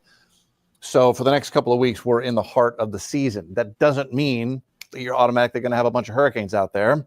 But it just means that this time of the year, looking back the past 30, 40 years, this is usually when the basin is at its most active. Just to compare and contrast, early in the season, if we're going to get development, the waters get warm first here in the Western Caribbean and the Gulf. And we did see several storms develop in the Gulf and off the East Coast early in the season. Compared to now, if we're going to see development, the entire basin is basically wide open for business. And you can get development really anywhere across the basin as the waves are statistically usually more vigorous this time of the year, and there's plenty of warm water. And quite often this time of the year, upper level winds will relax a little bit over the open Atlantic, the main development region, and you'll get more activity out there. And in fact, there is a system out there that has a high probability of developing. We'll look at that here in just a moment. Once again, the seasonal forecast from Colorado State University, their mid-season update, when they have one calls for hurricane. 16 named storms. Compare that to a normal season, statistical normal season of 14 named storms per season. So they're calling for a little bit above average season, 8 hurricanes and 3 majors. So far, we've only had one hurricane, but it was a major. It's been kind of an odd season. It's the outlier. Aaron became Cat 5. That's the one that missed the islands, missed Bermuda, missed the east coast of the United States, was basically a fish storm, but a major Cat 5 hurricane became a good for the dangerous one. ocean. Compared to all the others that have developed around Aaron, Andrea, Barry, Chantal, Dexter, and Fernand were all minimal tropical storms that didn't last very long. So far, it's been a little bit below normal as far as our accumulated cyclone energy index. Up to this point in the season, we'd expect to see a little bit more activity. We're a little bit behind, but the tropics can make up for that in a hurry with a couple of big storms. And in fact, Gabrielle, the next name on the list, is likely to become a hurricane over the next several days. So that one will get things at least a little bit busier in the open Atlantic. We still have some dust to deal with, but I want you to look at this dust forecast carefully when I put it in motion. This is where we stand right now with another plume coming off the west coast of Africa. Again, this is kicked up by these thunderstorm lines that develop this time of the year over central and western Africa. And as they rain out, they produce gusty wind at the surface, and it just kicks up the atmosphere, kicks the dust up, billions and trillions of tons of dust over a season. And that dust comes across the Atlantic basin. Sometimes it gets in here, giving us hazy skies. Quite often it ends up in the Amazon rainforest, where the dust is rich in nutrients, and specifically phosphorus, where the dust replaces the phosphorus that all the rain in the rainforest leaches out of the soil. So it's a symbiotic relationship with with the dust that comes off the west coast of Africa. When I put this in motion, if you watch right in here, watch from here, and as that moves along to about here or so, you're going to notice a twist to the dust forecast. Watch right here. There it is. Can you see it curly cueing right there? So curly cueing because models are picking up on the good possibility that we're going to get a tropical storm or hurricane forming even within that plume. You better change of that dust. damn And the screen. way that's going to form that is right here. Doesn't look like It all much this depends how evening. this And first of hurricane all, as we look at this, season the goes, first thing we if I look go to at, Puerto Rico or not. Carib, Gulf, no development here, nothing expected here. So for the moment, there's nothing knocking on our door to give us anything to be overly concerned about. But again, things can change very quickly. It's this just time an of year, open so Make wave. sure you watch this once a day. But again, that's our tropical wave that You know looks what? Let me likely bring to up become a a radar. tropical depression, tropical I do storm, a or better job than this hurricane. guy does. Right in here, there's a little bit of circulation there near the surface. Hurricane Center right now giving this an 80% chance for development. Just to set your bearings, there's the center of the wave. The Cape Verde Islands, there's the west coast of Africa where where the dust is set to come off with another plume here. There's our spot, 80% chance for development right here. So even if this were to develop into a hurricane overnight, which it won't, we're several thousand miles away from the east coast of the U.S. or the Gulf. So we've got plenty of time to watch this. And at the moment, nothing forecast to develop near us on our doorstep for the next several days. So we don't ever let our guard down. We can relax this weekend. But again, the rule is this time of year, you're getting a weather update somewhere once a day. In case something decides to develop here. It has happened before several times over the history. Okay, computer runs on this system, which could become Gabrielle, are interesting. Now, this is long range, so take this long range. It's about 10 days out. Take it with a grain of salt. But what we've got here are the model results from the American model in red and the European model in black. American model, the GFS, has been very steady in bringing this storm north of the Eastern Caribbean islands, north of the Windward Islands. While the European model has been very consistently putting a weaker storm, into the Eastern Caribbean as we head into the middle of September, into September 12th. This would be next Friday. So we're 9 days out. This is a 9-day forecast, long-range forecast. So things can change between now and then. But that's what the models are putting out right now. Very weird. One thing you also notice is they don't develop anything new in the Carib or the Gulf. Good. So we'll wait and see which one of these, or if it's an average of the two, end up happening with potential tropical storm or Hurricane Gabrielle. If it is the American model, that is an intense hurricane. It's forecasting perhaps a major hurricane, and that would be in the same spot, if you remember, where Aaron became Cat 5, missed everything, and then curved up between the Carolinas and Bermuda. So we'll have to wait and see if that's able to follow on the exact same track that Aaron took, a very classic hurricane track. Right, that's the Atlantic. On the Pacific side, it's interesting, and we have to pay attention to the Pacific side because we're going to get rain this weekend from the remnants of Lorena. We got a couple of systems out here in the East Pac. Kiko is a major hurricane moving west. Last check, winds are at 130 with Kiko. That's in the open Pacific, and at the moment, not threatening anybody. We're going to check it out, too. Lorena is a Cat 1 hurricane. It's sitting just to the west of Cabo San Lucas, off the tip of the Baja. So Cabo's right here. There is Lorena. And right now, winds at 80 in Lorena. The storm itself is forecast to begin to dissipate as it curves back toward the Baja over the next couple of days, and the storm will be ripped apart. But all the moisture from this hurricane will be gathered up, pulled across Mexico and into Texas. And this is a very common outcome for Pacific tropical systems as we begin to turn into fall, and they get caught up in these mid-latitude troughs, these cold fronts that are beginning to sag further south. It's caught up in that flow. The moisture gets pulled in. And this type of scenario can be a very heavy rainmaker for New Mexico, for Texas, for Louisiana, for Oklahoma, and this looks like it's going to be a potentially heavy rainmaker for Texas. It's pretty strong. Look at Lorena, winds at 80 miles an hour. Cat 1 hurricane. Wouldn't expect to see an eye with a Cat 1, but the center's right in here. Again, there's Cabo got lucky. Paz. And right now, the system is a couple hundred miles to the west of Cabo San Lucas, but you can see they've got some pretty heavy rain up the coast from Cabo. Forecast track takes this in as a tropical storm Friday night. Those are tropical storm warnings up for the Pacific coast of the Baja. Moves it across the Gulf of California and then into northwest Mexico, where the mountains will break up the circulation. But again, all the moisture is going to just keep on trucking and move right into Texas. And it will be kind of a double whammy. It's not just the moisture from Lorena, but it is also going to be an approaching cold front. You know, we're already in meteorological fall. Begins September 1st. Here comes the front. Perfect this scenario. Is Sunday. I stopped it on Sunday at 3:30, and you can see the widespread rain. Major tornado outbreak in Texas that are expected across central, south, southeast Texas. That's Sunday. I just want to mark my words. This up. I'm curious. Major tornado outbreak. Saturday. Let's go back to Saturday.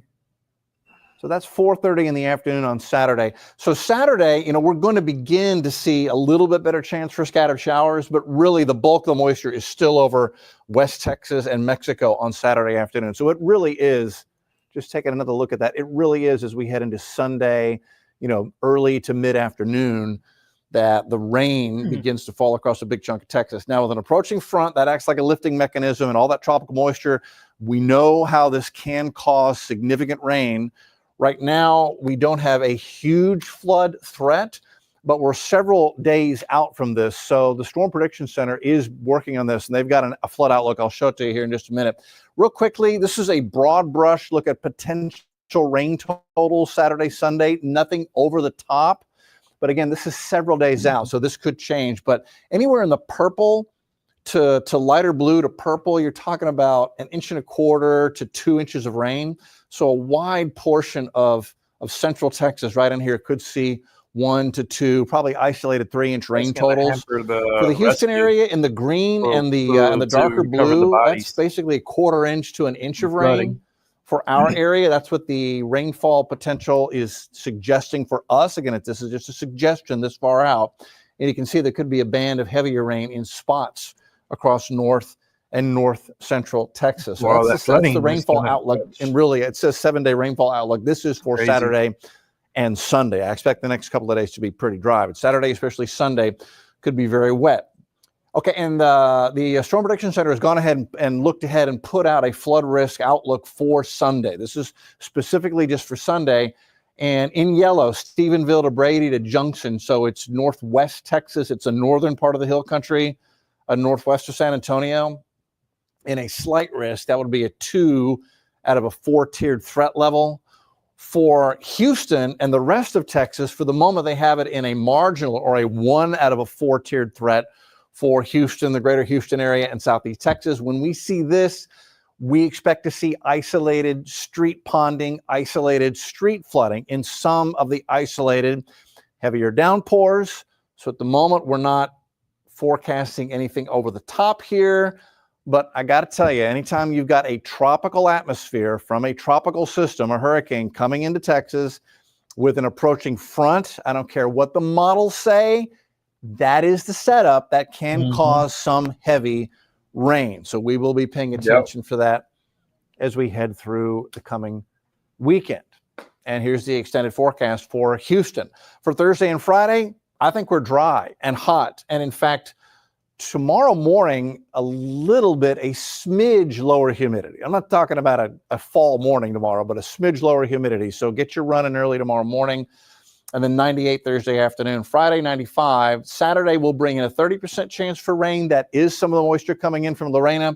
Sunday, I've got a 70% chance for rain. We'll watch for any potential problems. And then that moisture and that front lingers Monday morning. I think that's 60% the bad rain part. chance It lingers. is mostly for Monday morning, the commute Monday morning. So if you have plans, you got stuff you got to get done, be advised, Monday morning could still bring rain and thunder showers. And then what's forecast to happen is that front pushes a little further south, and we get a little lower humidity, which results in lows in the low 70s on Tuesday morning.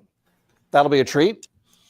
All right, that's where we stand. Next live update is on KHOU 11 News at 10 o'clock tonight. We'll see you then. All right, so back to me, and we're going to go right into the tropics.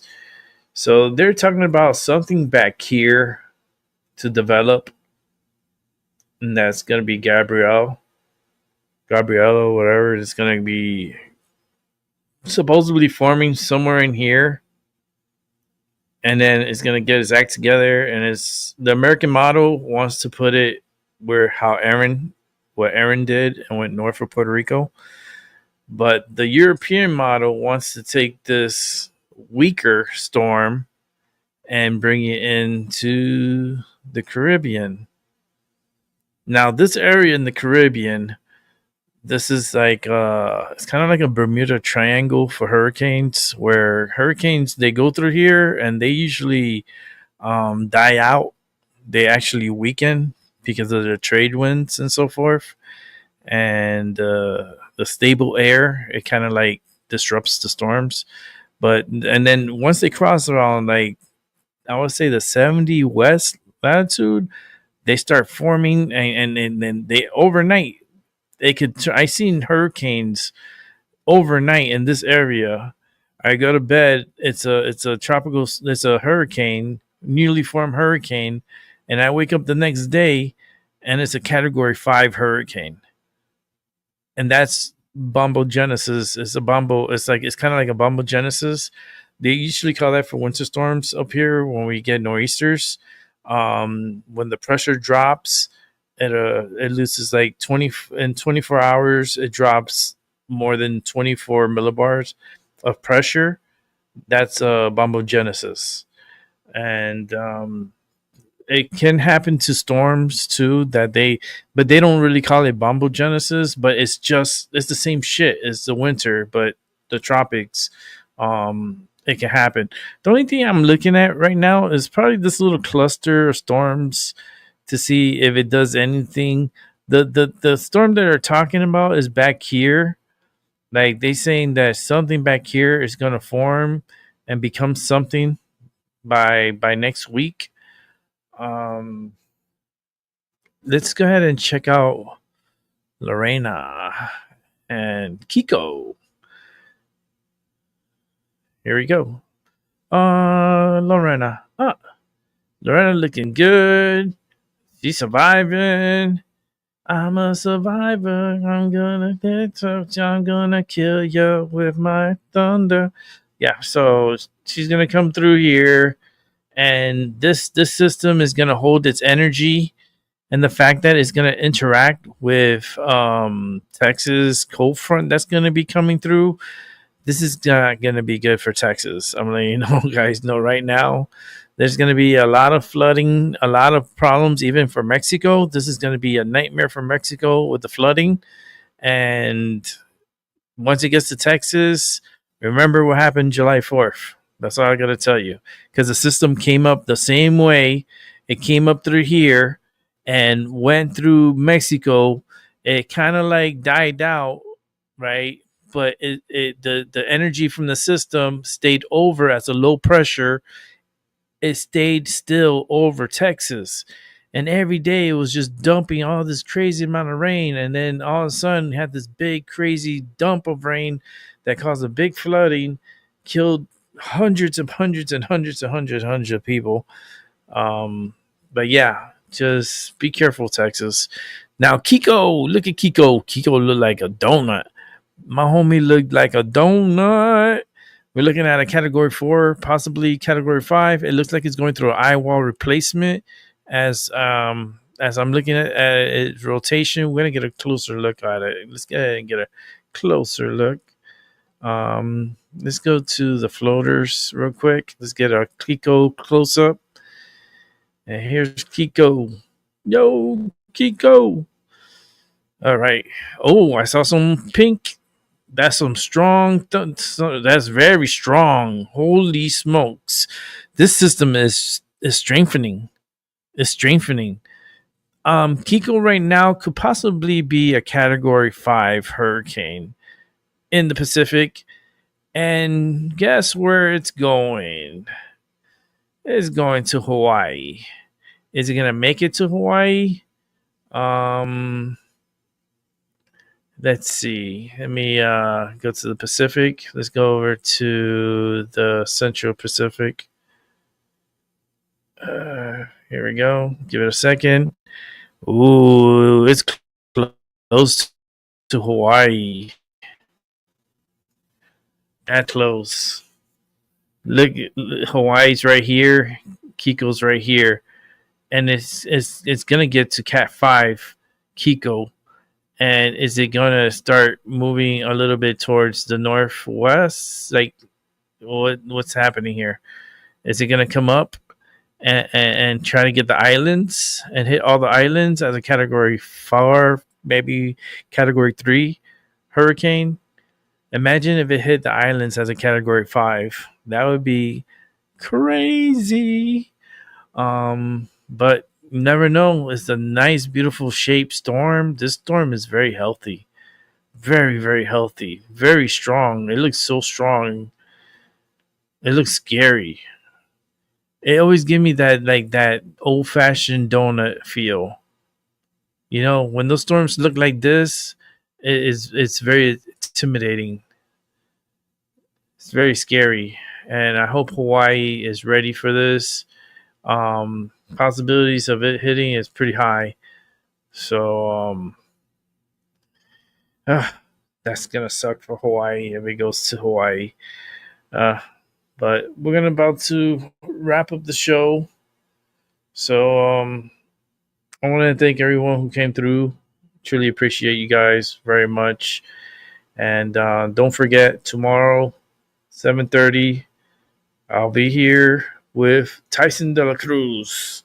And we're going to be talking about all different types of issues, different things. And if you want to interact with us in the chat, please, please, please be very active.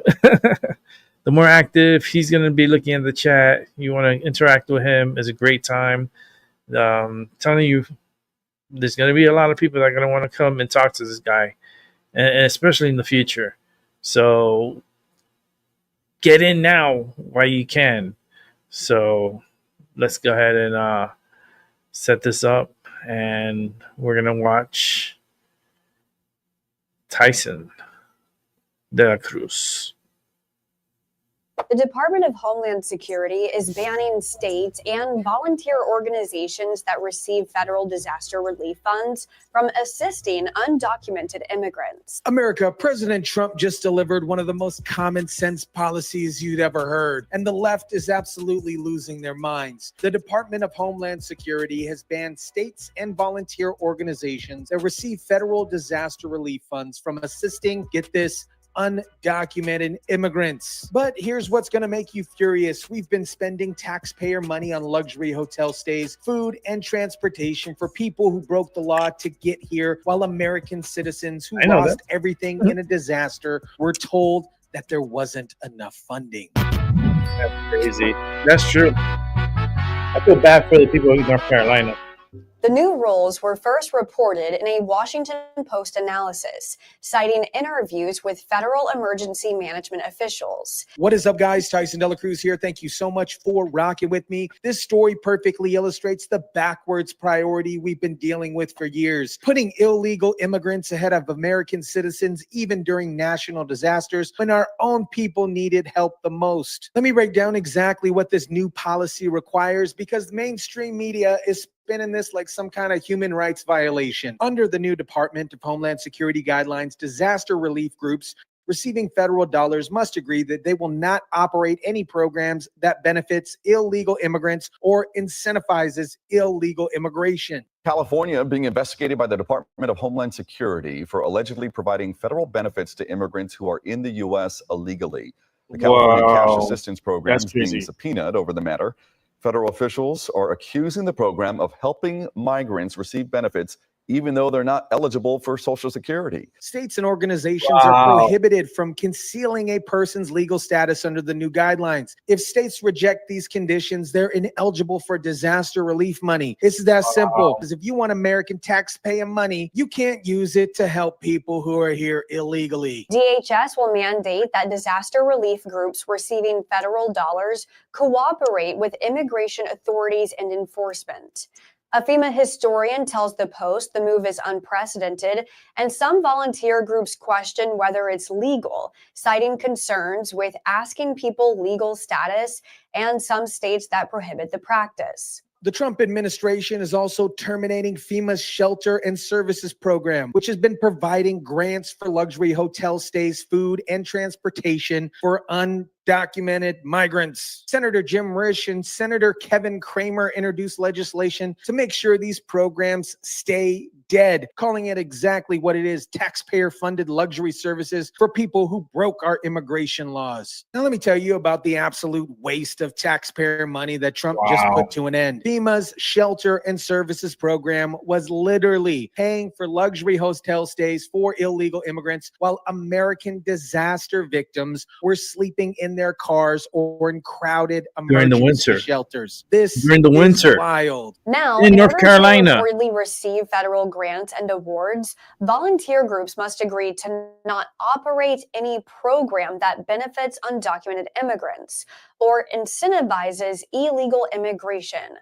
States and organizations are also prohibited from concealing a person's legal status under the new guidelines. Think about how backwards this was. Hurricane victims in Florida, North Carolina, and other states were told FEMA didn't have any money to help them rebuild their lives. And somehow there was plenty of money, there was plenty of moolah to put illegal immigrants up in hotel rooms with room service and transportation. American citizens who lost everything in natural disasters were given the runaround, while people who shouldn't even be in our country got VIP treatment. This program was essentially a taxpayer-funded incentive for illegal immigration. Word gets out, if you make it to America illegally, the government will put you up in a 5-star hotel, provide all your meals, and give you transportation. Crazy. Meanwhile, American citizens who followed the rules and paid their taxes their whole lives were told no money was available when they needed help the most. If states reject these conditions, Yep, they are especially North ineligible for Carolina. disaster relief money. Nonprofits worry the new rules make even legal immigrants fearful to seek help, saying many mixed households have parents who may be undocumented, but children who are legal citizens. Of course, the usual suspects Just are the children. losing their mind over the common sense policy. They're calling it discrimination. They're claiming it'll cost lives. But let me ask you, septic nose ring individuals, a simple question. Why should American taxpayers be paying for disaster relief for people who broke the law to get here when we have American citizens who actually need help? The new policy also targets DEI, and some have raised concerns it may impact Spanish-speaking volunteers who help with rescues and other programs. So far, it's unclear how this may be impacted. Faith-based groups are complaining they don't traditionally ask individuals about their religious beliefs, political affiliation, or legal status. But here's the thing. If you're taking federal taxpayer money, you should have to follow federal guidelines. If you don't like the conditions, don't take the money. It's that simple. The latest rule change is in line with the Trump administration's recent efforts to enhance screening for green card, visa, and citizenship applicants. Some states like New York are whining that they offer disaster assistance to anyone regardless of legal status. Well, congratulations, New York. You can keep doing that with your own state money, but you're not going to use federal taxpayer dollars to subsidize your sanctuary policies anymore. The critics are setting up a false choice. They're acting like the only options are give disaster relief to illegal immigrants or let people die. But that's not true. Here's the real options. Illegal immigrants can go back to their home countries for help. Private charities can help them without using taxpayer money. They can apply for legal status if they qualify, and other countries and international organizations can then provide aid. Some critics are questioning the constitutionality of this policy, but let me break down the constitutional reality for you. The federal government has constitutional authority over immigration policy. Congress has the power to determine how federal money is being spent. The government can put conditions on federal funding,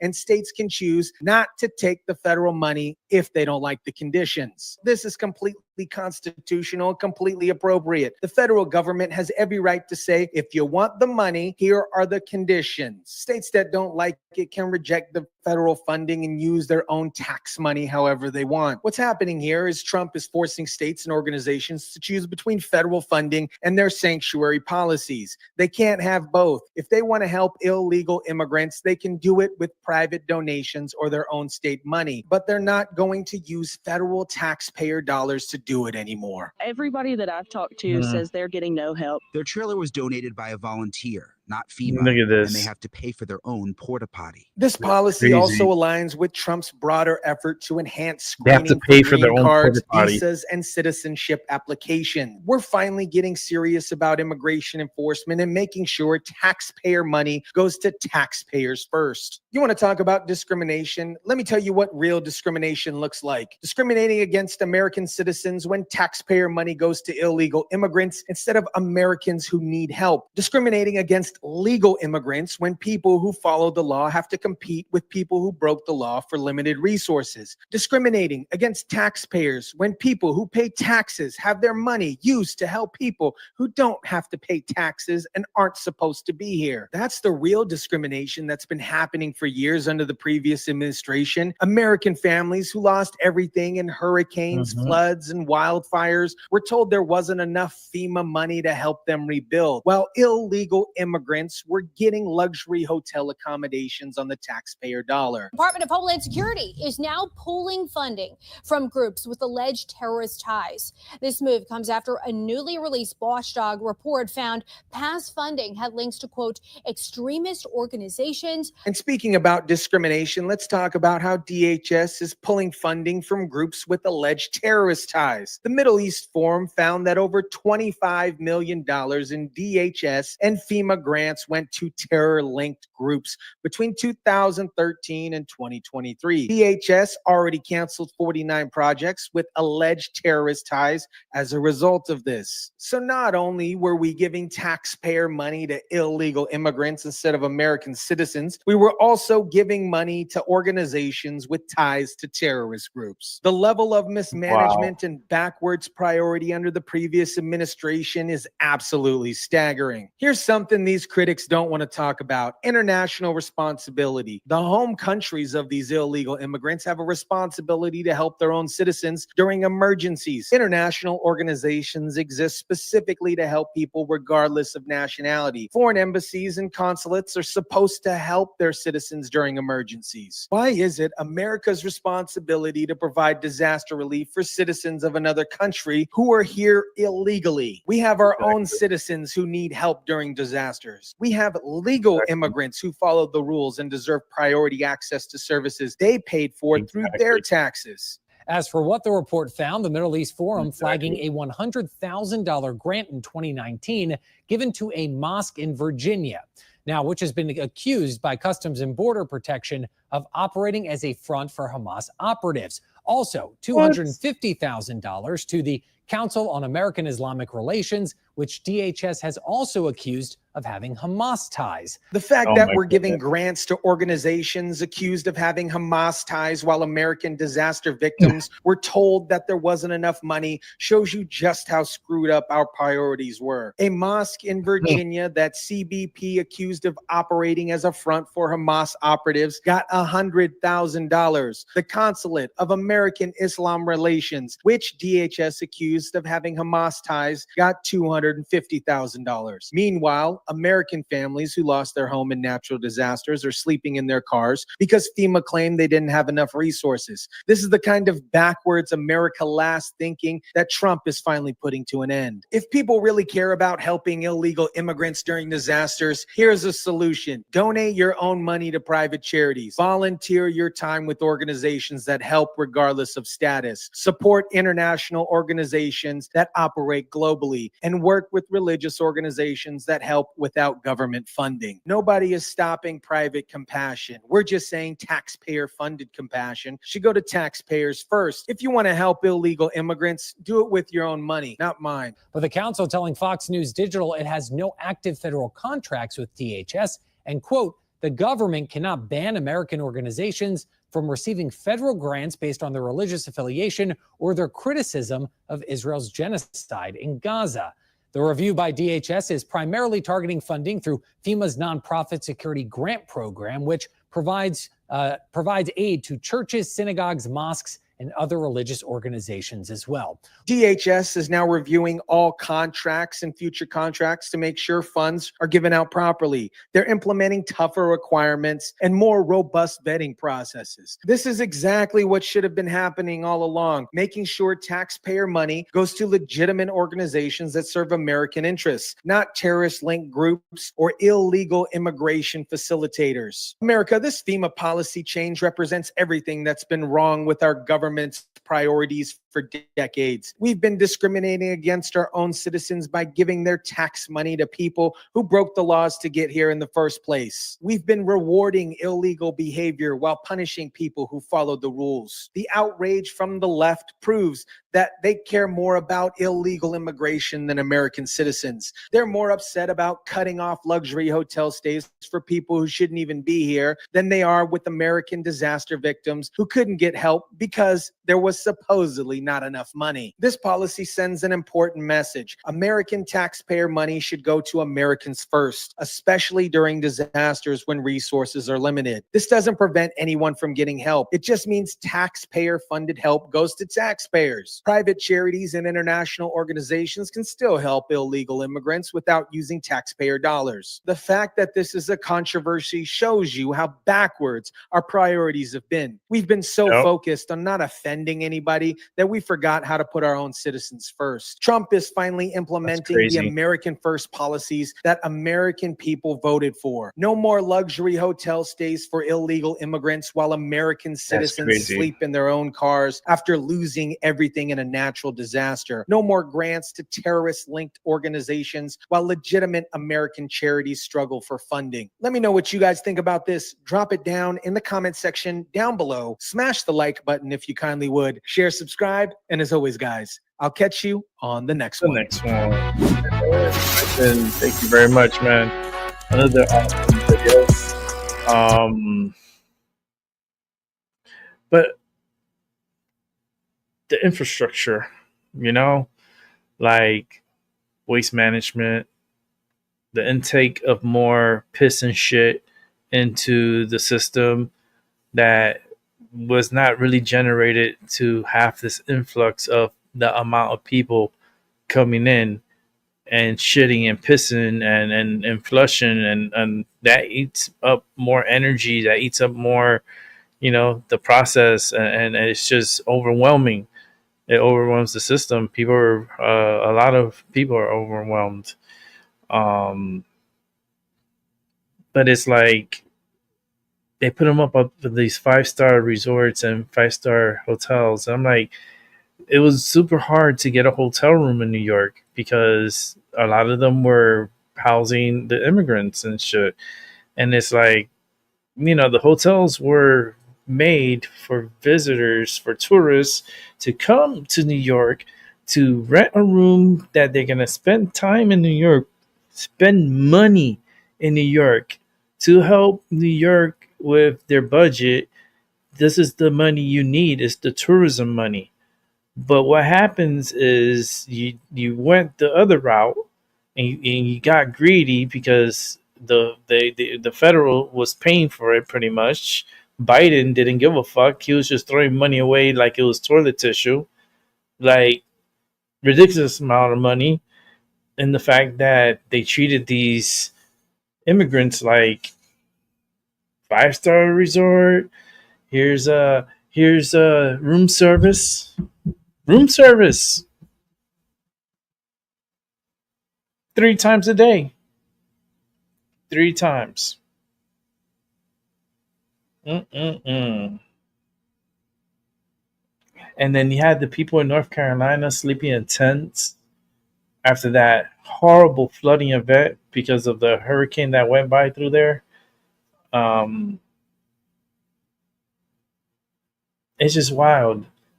And those people had to sleep out there in the cold. They had to go take a shit in that little box, like, you know, those porta potties, the temporary ones. Like, they had to crap in that, and then they had to pay for it. What? That should have been part of FEMA. That should have been part of, like, look, this is part of the recovery. So those fees, we suck it up. That's part of, like, to rebuild. You know, we don't need to put more stress on you and have to pay a bill to have a place to shit. Like, are you kidding me? It's just ridiculous. You know, that's the fucked upness of having like the brain of a fucking mush Biden and Kamala. Oh my god, I can't believe I need a badge that says I fucking survived Biden and Kamala for 4 years. Like, I want a badge. I really want a badge that says that. Like, we all survived that. It's crazy. But it's that time again, and I gotta get going. So I want to say thank you for those who came through. I truly appreciate you guys, and the ones who are rewatching, thank you so much. You guys are awesome. Like, do what Tyson says. Leave a like and subscribe and all that good stuff that he says. And have a good morning, a good afternoon, and a good night. And I'll definitely catch you on the flip side. And I'll be back on tomorrow with Tyson De La Cruz at 7:30 p.m. Eastern Time. So be here. It's going to be a great show. It always is. I think it's going to be about a 2-hour show, close to a 2-hour show, but possibly a 2-hour show with me as a little extra at the end. But for Tyson, I think he puts up with the 2 hours here, and that's so cool, man. I thank him so much, because he knows what's up. He knows my capabilities. Be on my side of the force, and I think you'll prosper big time. So with that said, good night, and I'll see y'all tomorrow. Peace for now. Bye.